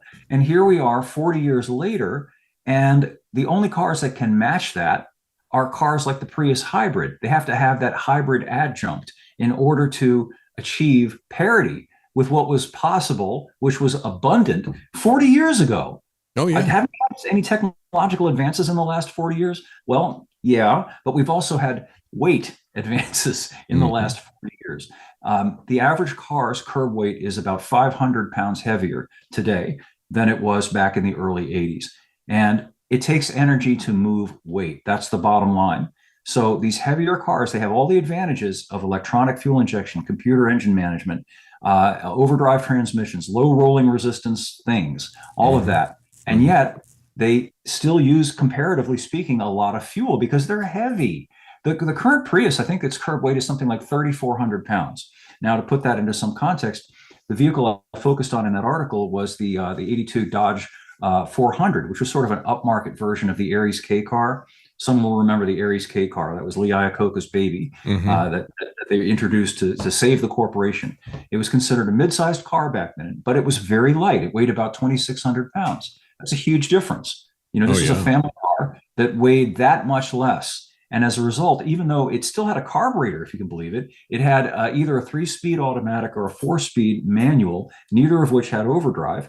And nonetheless, it was capable of getting Prius equivalent gas mileage way back then. Now, you can only imagine today, if it were possible for a car company to build a modern day analog of something like an Aries K car, light, and with low rolling resistance tires and with fuel injection and with an overdrive transmission, we would have cars that get 60, 65 miles per gallon routinely without the hybrid stuff. And I'm not like trying to like curb stomp the hybrids. I'm saying it's kind of a crutch. Hybrids have their place, but they also add weight, complexity, and cost. They're not necessary to have good gas mileage. What's necessary to have good gas mileage is lightweight and an engine that's smaller and burns less gas, because it doesn't need to be that big or powerful to pull all that weight around. That's right. Yeah. And of course, I'm looking at this and thinking 1982 Dodge. I had an 81. I hate to admit it, but I bought a French car. No? We learn lessons as we get older. But was it a Fuego? It was a Peugeot. And Peugeot. Okay. Yeah. But it was diesel. Now the diesel engine Yes. was solid, and I got tremendous fuel economy off that. I got in the high 30s off of that. Yes. And yet, it was a very simple engine. The French had to make it simple because everything else that they made that had a least bit of complexity to it broke. I've never had a car with that. But I've had a British car before. I had a Triumph Spitfire, but I've never had an electrical system that was as bad as the Peugeots. The car totaled itself catching fire while it was turned off and parked in a parking lot because of a short or something that was in it when it was about 2 years old. And the cigarette lighter shorted out and just melted down right down through the dash. When we called the insurance company, they just totaled it. It's not worth trying to fix this thing. But it was, you and I have talked over and over again about how diesel became public enemy number one, and how they had to come after Volkswagen, even though they had these wonderfully reliable, extended fuel economy cars, and shut that down. That's not what they want. As a matter of fact, as you and I have both talked about many times, we both know they don't want us to have private cars. That's the bottom line. Oh, absolutely it is. And they've largely succeeded with regard to diesel engines. I'm trying to access my memory core here. I don't think currently 2026, there's a single 2026 model year passenger car, not a truck, that is even available with a diesel engine in this country anymore.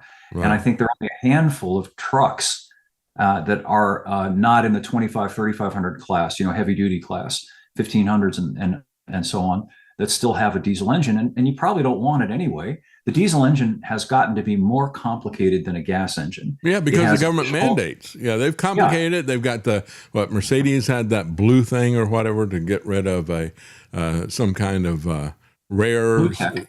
What's that? The blue tech. Yeah, blue tech. They all now have particulate traps and DEF, diesel exhaust fluid injection, and so on. And this is something that you don't get with a gas engine. And it's been a role reversal. Like, one of the great attractions of the diesel engine in the past was that it was an inherently simpler engine, required less maintenance. You didn't need to do tune-ups ever on those old diesels, and they would run for 300,000-400,000 miles routinely. Yeah. And of course, another thing too is that diesel fuel used to cost less than gas. A lot of young people who are listening to us may not know that, but diesel was cheaper, so you paid less for the fuel. The fuel took you farther, and the engine cost you less both to buy and to maintain. Well, they've systematically destroyed all those advantages, so there's very little advantage anymore to buying a diesel, which is what they want. The last thing that they want, if they had not been involved in this, you could go back to the late 70s, early 80s. Volkswagen at that time was selling the Rabbit diesel and a pickup variant that was based on the Rabbit with the diesel that got nearly 60 miles per gallon back then. Yeah. Yeah. And as you point out, the fuel was cheaper. That was one of the selling points for us as well. That plus, including the simplicity and the durability and things like that. And I remember in the early 80s when we looked at it, all of the Mercedes were diesel except for one model, and that was like the S class or whatever, there. And I think the two-seater sports car, those are the only two gasoline engines that they had. Every other car was diesel, but we couldn't afford a Mercedes, so we looked at it, and they would have the Peugeot people would sell a lot of their cars in the third world, right? So people would get these things in Africa and they would drive them for 30 years, and so I thought, all right, well, let's give that a try, but it had everything else in the car just fell apart, But I remember when it was a lot cheaper than even regular gas. And then all of a sudden it jumped up, and it was basically mandates from the federal government in terms of things that they had to add to the fuel. Yep. And to the engines and to the vehicles. And then even when manufacturers managed to comply with pretty much all of that, which Volkswagen did, Mercedes did too, and Audi, and a number of other manufacturers, it became problematic. If you go back to around 2014-ish, 2015-ish, when Volkswagen was offering diesel-powered variants of most of its models, and you could pick up something like a Jetta sedan, fine little family car, with a TDI diesel engine that would get 50-something miles per gallon on the highway easily. It's more than that if you drove it gently. That was a problem because that was right around the time that they really seriously began this EV push. And I think it would have been one thing if there were a handful of one or two Mercedes diesels over here at the higher end of the market. That's not going to be a big factor. But when you have affordable mass market vehicles like that TDI Jetta, which you could have bought for $22,000 brand new back in 2015, juxtapose that against a $50,000 Tesla 3 that has a range of 240 or something miles like that, whereas you could go 600 miles in the Jetta. Which one are you going to buy? I mean, unless you're an ideologue or just a tech person who really likes the idea of having an electric car, which is fine. I don't have a problem with that. But most people, from a practical, common sense point of view, weighing the two options, well, this one costs a lot less. It costs a lot less to drive and fuel. It's going to last longer, and I can drive it farther. I think I'll buy this one rather than that one. They didn't want that. And Volkswagen was working on a little commuter hybrid car that was going to use a diesel engine with a hybrid, and it was going to get something like 150 to 200 miles per gallon. They were working on that. Yeah, that was in development right That's around why they had to go after them and shut them down and all that stuff. Yeah, absolutely. Well, I had a listener from Texas who really did me a solid. When I blew the head gasket on the had a cooling system go out on my hose break on, and it messed up my engine. So he said I was talking about that on air, and he said, "Well, I get diesels, Volkswagen diesels, and I fix them up and sell them for a profit." And so he was going to come all the way over to the East Coast and go up north and pick up a car up there and then go down to South Carolina. But he said, I can't tow 3 cars. So he said, so I'll tell you what I do. I'll pick that one up that's north of you. I'll leave it at your house. I'll get your head gasket and I'll bring that back with me and machine it. And then I'll come and I'll, leave the one car there at your place. And he did that. And it was a great thing. It really was a nice thing that he did for me. But that was what he was doing. He's going around and getting these diesels that people had and getting them in top shape and then reselling them, because they do last for a very long time. It's a great car. Yep. And I think there's going to be a burgeoning market for that, and also for just rehabbing cars that were made before all of this creepy Big Brother tech started to filter into the new vehicle market. I've had a lot of people express to me that they just don't want any part of it. That's and right. when they find out that, in just a few months from now, as the 2027 model year begins to roll out, and they're finding out that all these cars are going to have eye movement monitors in them, that per federal requirement, because they have to have this distracted, drowsy driver technology now. So the way the manufacturers are trying to comply with that is to put these eye movement monitors in there. And if you glance to your left or glance to your right, you get pestered by the car that tells you to look ahead, and it's just constantly watching you. It's like it's the creepiest thing imaginable, on top of all the other creepy things, and people just don't want it. So I foresee there's going to be a market for people like me who have some mechanical skills, who are going to go out and find cars made in the, say, early 2000s that are fully modern in every meaningful way. But maybe they're a little tired and they need their engine gone through, the transmission gone through, the brakes, the mechanical things. I'm not talking about, making it into a garage queen show car. I'm talking about making it into a good, functional, solid, reliable car. A lot of people out there would happily pay $15,000 for a 1990s car that they'll be able to, or early 2000s car that they'll be able to drive for the next 15 years. That's right. As long as we can get the fuel, and that's the thing about diesel, that you can. You got more flexibility in terms of the fuel. But when we talk about distracted, drowsy drivers, I think that's all of America. If we let the government do this kind of stuff to us, we're all distracted and asleep, really, is what is happening as this stuff happens. Yeah, that's an aspect of it. I think, though, the part that grates on me the most, and this is not peculiar to this particular thing we're talking about, it's general, is this presumption. It's always the presumption that you're distracted, drowsy, the presumption that you're drunk, the presumption that you're everything imaginable. You're a terrorist at the airport. In other words, everything's been reversed. In the absence of any kind of probable cause, anything that you have done to warrant a suspicion that you're doing something that needs to be addressed. You're just being yourself, guilty. not doing anything. You're guilty until proven innocent, right? Yeah, and you're being treated. It's this suffocating infantilism. This idea that it's bad enough to have a tyrannical authoritarian government, even worse to have a tyrannical authoritarian parent that thinks that you're its child, and that you need to be put in the corner and wear the hat and all these other things. We're grown adults and we're being parented by the federal government. And I think one of the worst cases of that is the person who's likely to be our next governor here in Tennessee. That's Marsha Blackburn. She has been carrying the water for the Trump administration on an internet ID. And you talk about, being considered guilty and having to prove that you're innocent. They're doing it all in the name of protecting the kids. And yet, isn't it interesting, Eric, that you see the same things being done by the supposedly very conservative Republican woman that are being done by Keir Starmer in the UK? They're doing exactly the same thing. Last time we saw that, it was the global agenda about the pandemic and the vaccine, wasn't it? Yeah, and I think that's why they brought Trump in, frankly. Yeah, I agree. They sold him as this guy who was going to address the problem of overweening government, invasive, authoritarian government. Everybody was sick of it from the Biden years. Well, Trump's going to come in and he's going to be riding his white horse and he's going to restore the republic.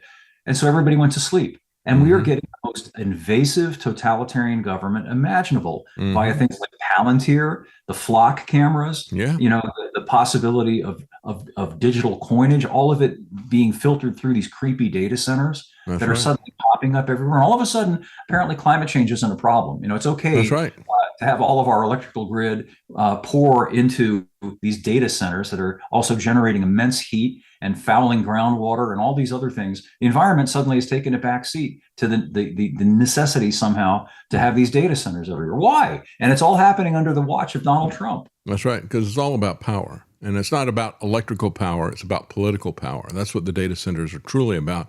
And it is interesting to see that, Marsha Blackburn and the Trump administration are out there saying, well, we're going to shut down the state's ability to regulate these things, right? Because they're worried that people are going to shut down these data centers. So they want to try to shut that down and keep that lifeline to the brave new world open.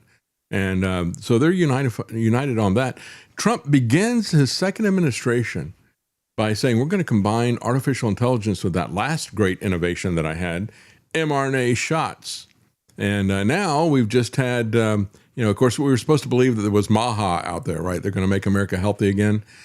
And he puts in RFK Jr., who says, well, my job is to get people's trust restored in this institution. So they'll put on the wearables. Yeah. Yeah.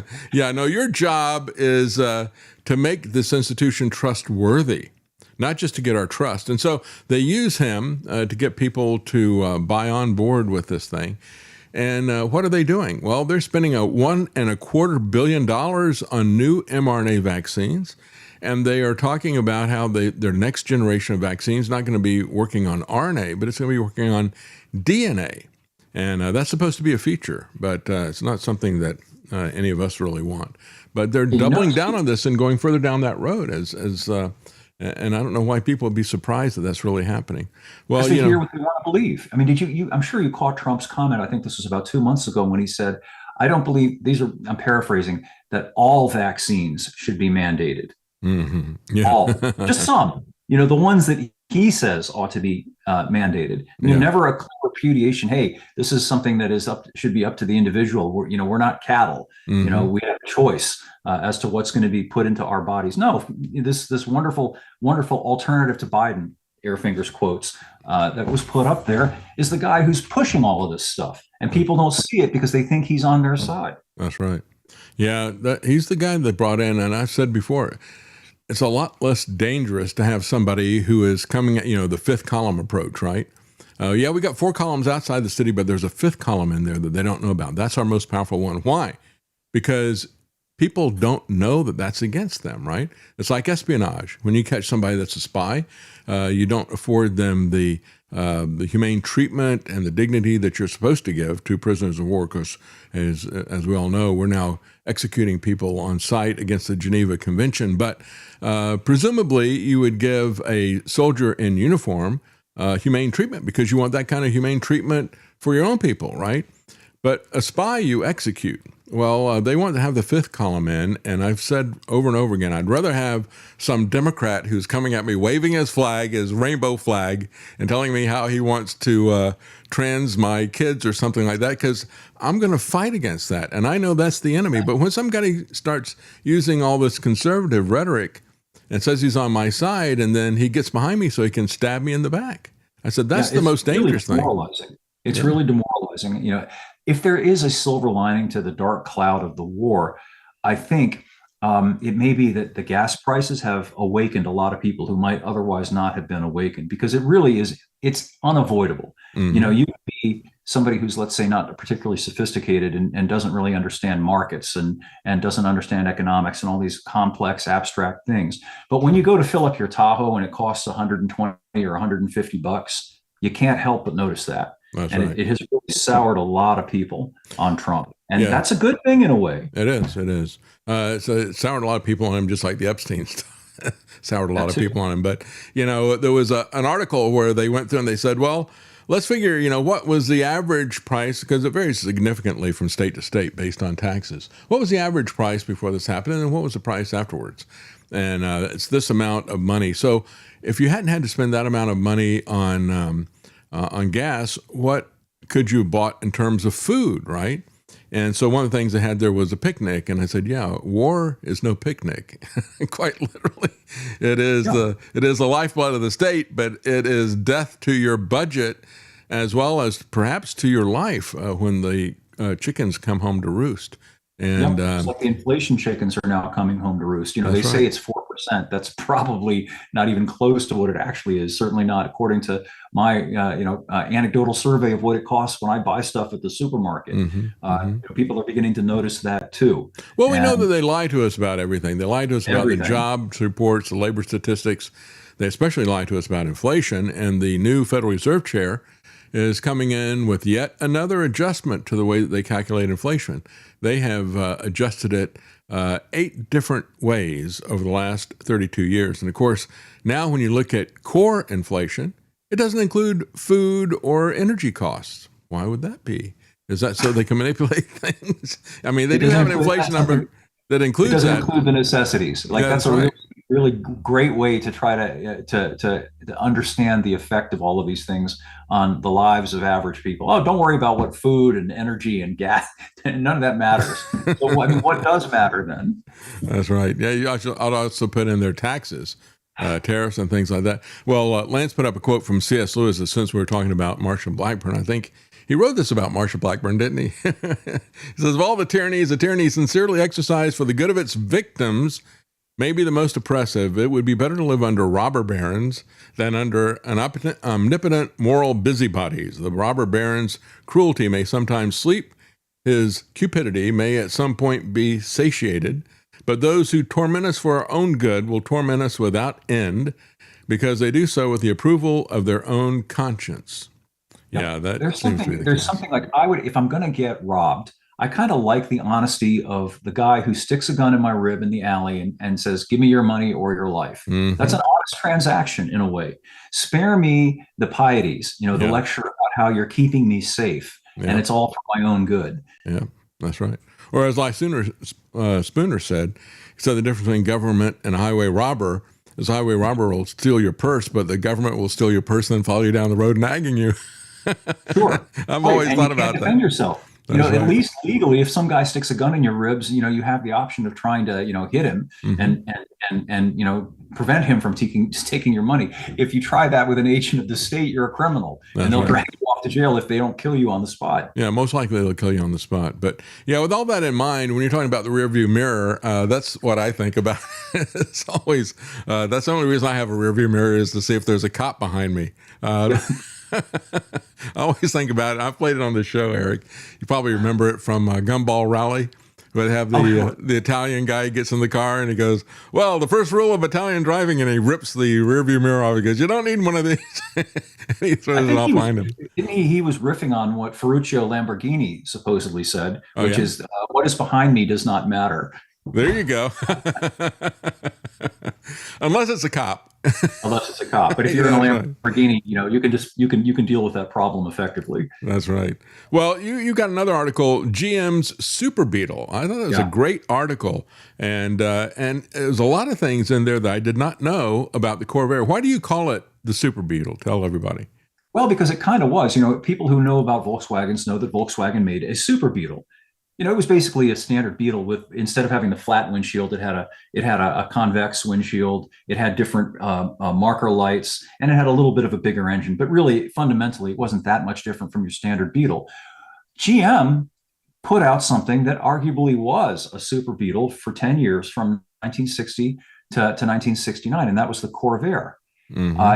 Unlike the Volkswagen, it had an air-cooled 6-cylinder engine. The Volkswagen had an air-cooled 4-cylinder engine, and it was a larger car. And I've owned both, by the way. So this is not just me reading out of a technical specifications book. I lived with both these cars. And so I had the opportunity to know the pros and cons. And I love Beetles. Beetles are great, but they're marginally powerful, very tiny. The heater, if you want to call it that, it kind of got the car sort of warm sometimes. It didn't have a particularly good ventilation system. The Corvair and cars of that period, Volkswagens too, they had the wing vent quarter windows, which you could open to let airflow into the car. The Corvair had this brilliant system of ductwork. You could close the wing vent windows when you're on the highway, for example, not be buffeted by the slipstream. And you could pull open these vents that allowed a rush of air into the car. It was like poor man's air conditioning. Wow. And the 6-cylinder engine had plenty of power to cruise at 75 miles an hour. With keep pace with highway traffic. 75 miles an hour is about the top speed of a Super Beetle, close to it. I mean, it's really running hard at that speed.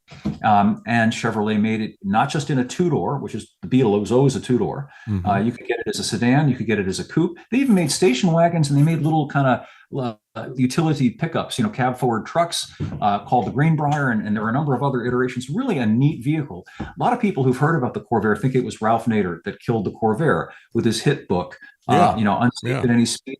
I maintain that really the Corvair was just a victim of bad timing. It was introduced in late 1959 for the 1960 model year, and it came out at just about the time that the Ford Mustang came out a few years later. And all of a sudden the pony car market developed. And at that time, gas was cheap, and Americans, post-war baby boomers, flush with money. And, this weird little car that was kind of out of place in General Motors. You went to a Chevrolet dealer and you're confronted with this odd thing that has a rear-mounted air-cooled engine. You don't have any, that's a little bit, you think about Don Draper going to a car dealership, in 1961 and looking at that. I think I want a Nova, or I want something more traditional.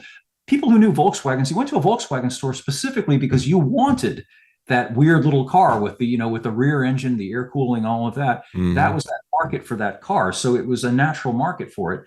The Corvair really didn't have a natural market. And, they tried all kinds of things to present it to people in different ways, and it just didn't work out very well. And ultimately, they ended up canceling it in 1969. I think that if General Motors had introduced that car around the time of the first OPEC oil crisis, around 1972, 73, when the market changed dramatically by then, and small, high economy, affordable cars were in.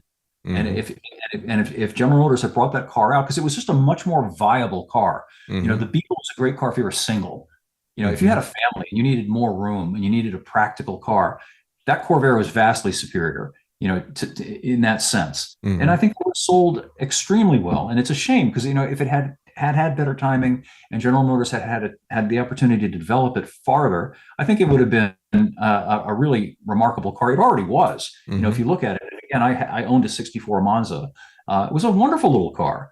It's a shame that it died the way that it did. Now, when we look at it and say that Ralph Nader killed it, he was complaining about the handling because the weight distribution, that type of thing. Did you notice anything like that? Did you ever take it to the limit to see anything like that? Sure, but you know what? I followed the air pressure recommendations. That was a key factor, and it was with the first generation Corvair, by the way. The 60 through 64 was the first generation, and they came out with a modified one with a different body after that. And it had the same basic swing axle rear suspension, similar to what the Beetle had. The difference was the Beetle didn't have a lot of power. And most people who bought a Beetle didn't really drive it too sportily, let's say. But the Corvair was bought by a lot of people who looked at it. It was even called this back in the day, a poor man's Porsche, because it was, like it had that 6-cylinder engine. It had dual carburetors. You could get 4 carburetors. It was kind of a little hot roddy little car that was also an economical car. So sure, and if you were an American at the time who didn't understand that, all 4 tires, don't have the same tire pressure in a Corvair, because again, almost all the weight was in the back. Chevrolet specified different inflation pressure for front to rear. And if you followed that recommendation, the handling was fine. The problem was a lot of people just didn't pay any attention. They filled up all 4 tires to the same PSI.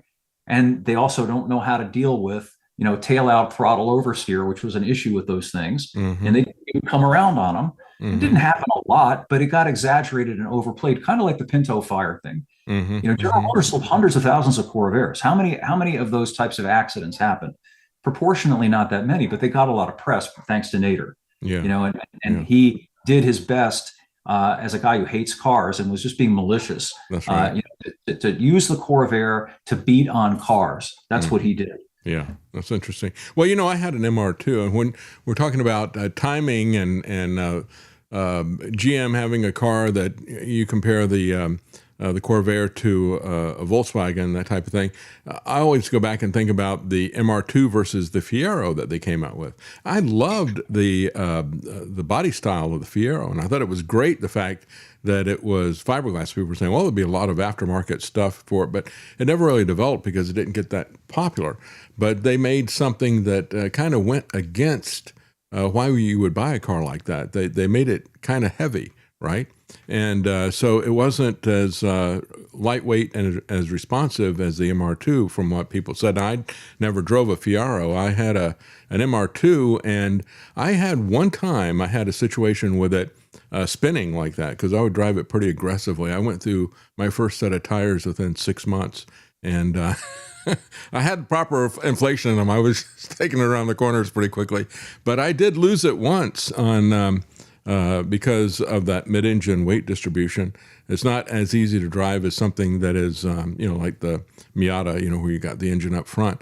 And of course, Porsches had an issue with that as well. The Porsche tendency for some of the 911s that were had a rear engine, there was talk about that. And also in the second generation of MR2, there was an issue with that. So I always looked at that and I thought, well, maybe there was something to that that Nader was talking about, but I'd never realized that it was the tire inflation thing, as you point out. That was a factor. That and driver inexperience and lack of skill. Because to drive a mid-engine or rear-engine car like that, near its limits, it's really not for somebody who's a novice. They dial in understeer and oversteer in most cars, so that when the thing does begin to kind of break loose, it does so in a more predictable way. That's right.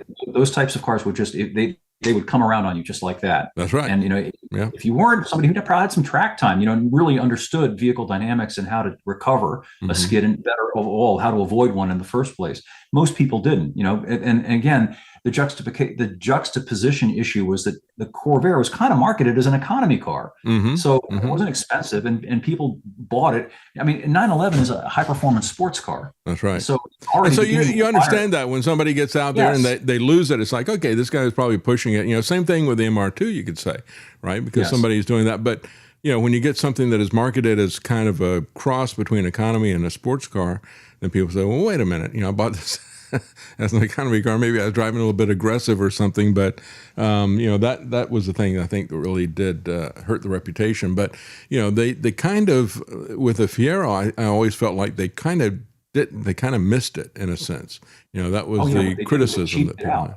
Yeah. That's the tragedy of the Fiero. It was marketed as a sports car, but people very quickly found out that, the first cars that came off the line, the first couple of years, it was basically a Chevette under the skin. They used a lot of Chevette suspension components. It had an Iron Duke 4-cylinder engine, which wasn't a bad engine, but it wasn't a particularly sporty sports car engine. And ironically, they rectified it just in time to cancel it. They put in a punchy little V6 with a Getrag 5-speed manual. The suspension was completely different, and they'd sorted it out, and it was a fine handling car. I've gotten to driven them. I've driven them, and they're wonderful. But the reputation had been so ruined by that time that it was irrecoverable. They weren't able to resurrect it and convince people to come in and buy one, and so it got canceled. Yeah, I remember the MR2 when Car and Driver did a comparison. This thing that sold me on it really was a Car and Driver magazine. It was the front cover of it, and they compared it to the Ferrari at the time, which was I forget what the name of it was, but it was the same one you'd see on Tom Selleck's Hawaiian. 308.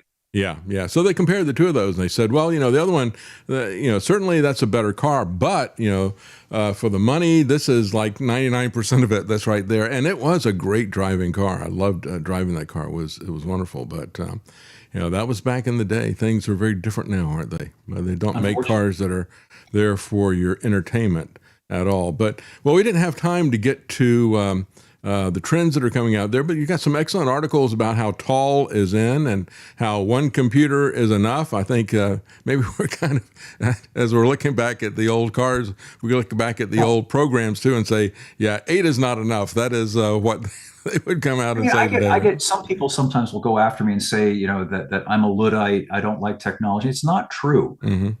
Technology is a tool and it has its place, and there's nothing wrong at all, and a lot that's good with electronic fuel injection. The early systems operated the fuel injection, and that was it. And that's all you need. Why do you have to have a computer to control the power windows? That's right.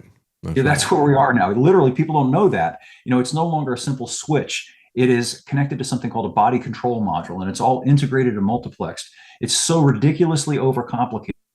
I can get in my 50-year-old Pontiac. The power windows in it go up and down just as well as they do in any new car. So what's the advantage? What's been gained from the standpoint of the vehicle owner? What is the benefit of this technology? There isn't any. It's just made it needlessly complicated, more failure prone, more likely to have a premature, catastrophic, expensive failure that essentially bricks the car. What's the upside to this? And you better make sure that you got something to break the window, because if you go into some water, that computer is not going to let you roll over the window. So you better be able to break your way out of those things as well. So yeah, it is kind of crazy when we look at what is happening with it. And, I love technology. I really do. But what I have seen happening, Eric, is that technology is increasingly being driven by government and driven to the point of, how can I use this to control people?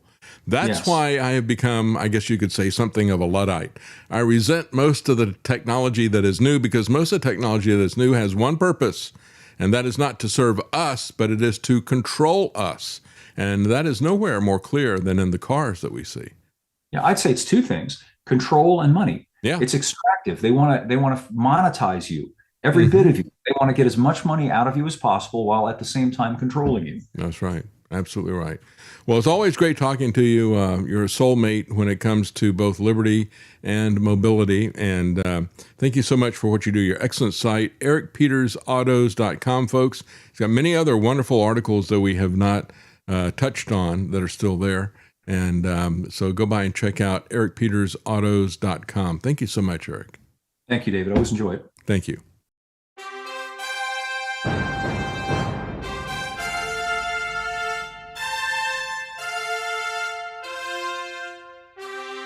The common man. They created Common Core to dumb down our children. They created Common Pass to track and control us. Their Commons Project to make sure the commoners own nothing. And the communist future. They see the common man as simple, unsophisticated, ordinary. But each of us has worth and dignity created in the image of God. That is what we have in common. That is what they want to take away. Their most powerful weapons are isolation, deception, intimidation. They desire to know everything about us while they hide everything from us. It's time to turn that around and expose what they want to hide. Please share the information and links you'll find at thedavidknightshow.com. Thank you for listening. Thank you for sharing.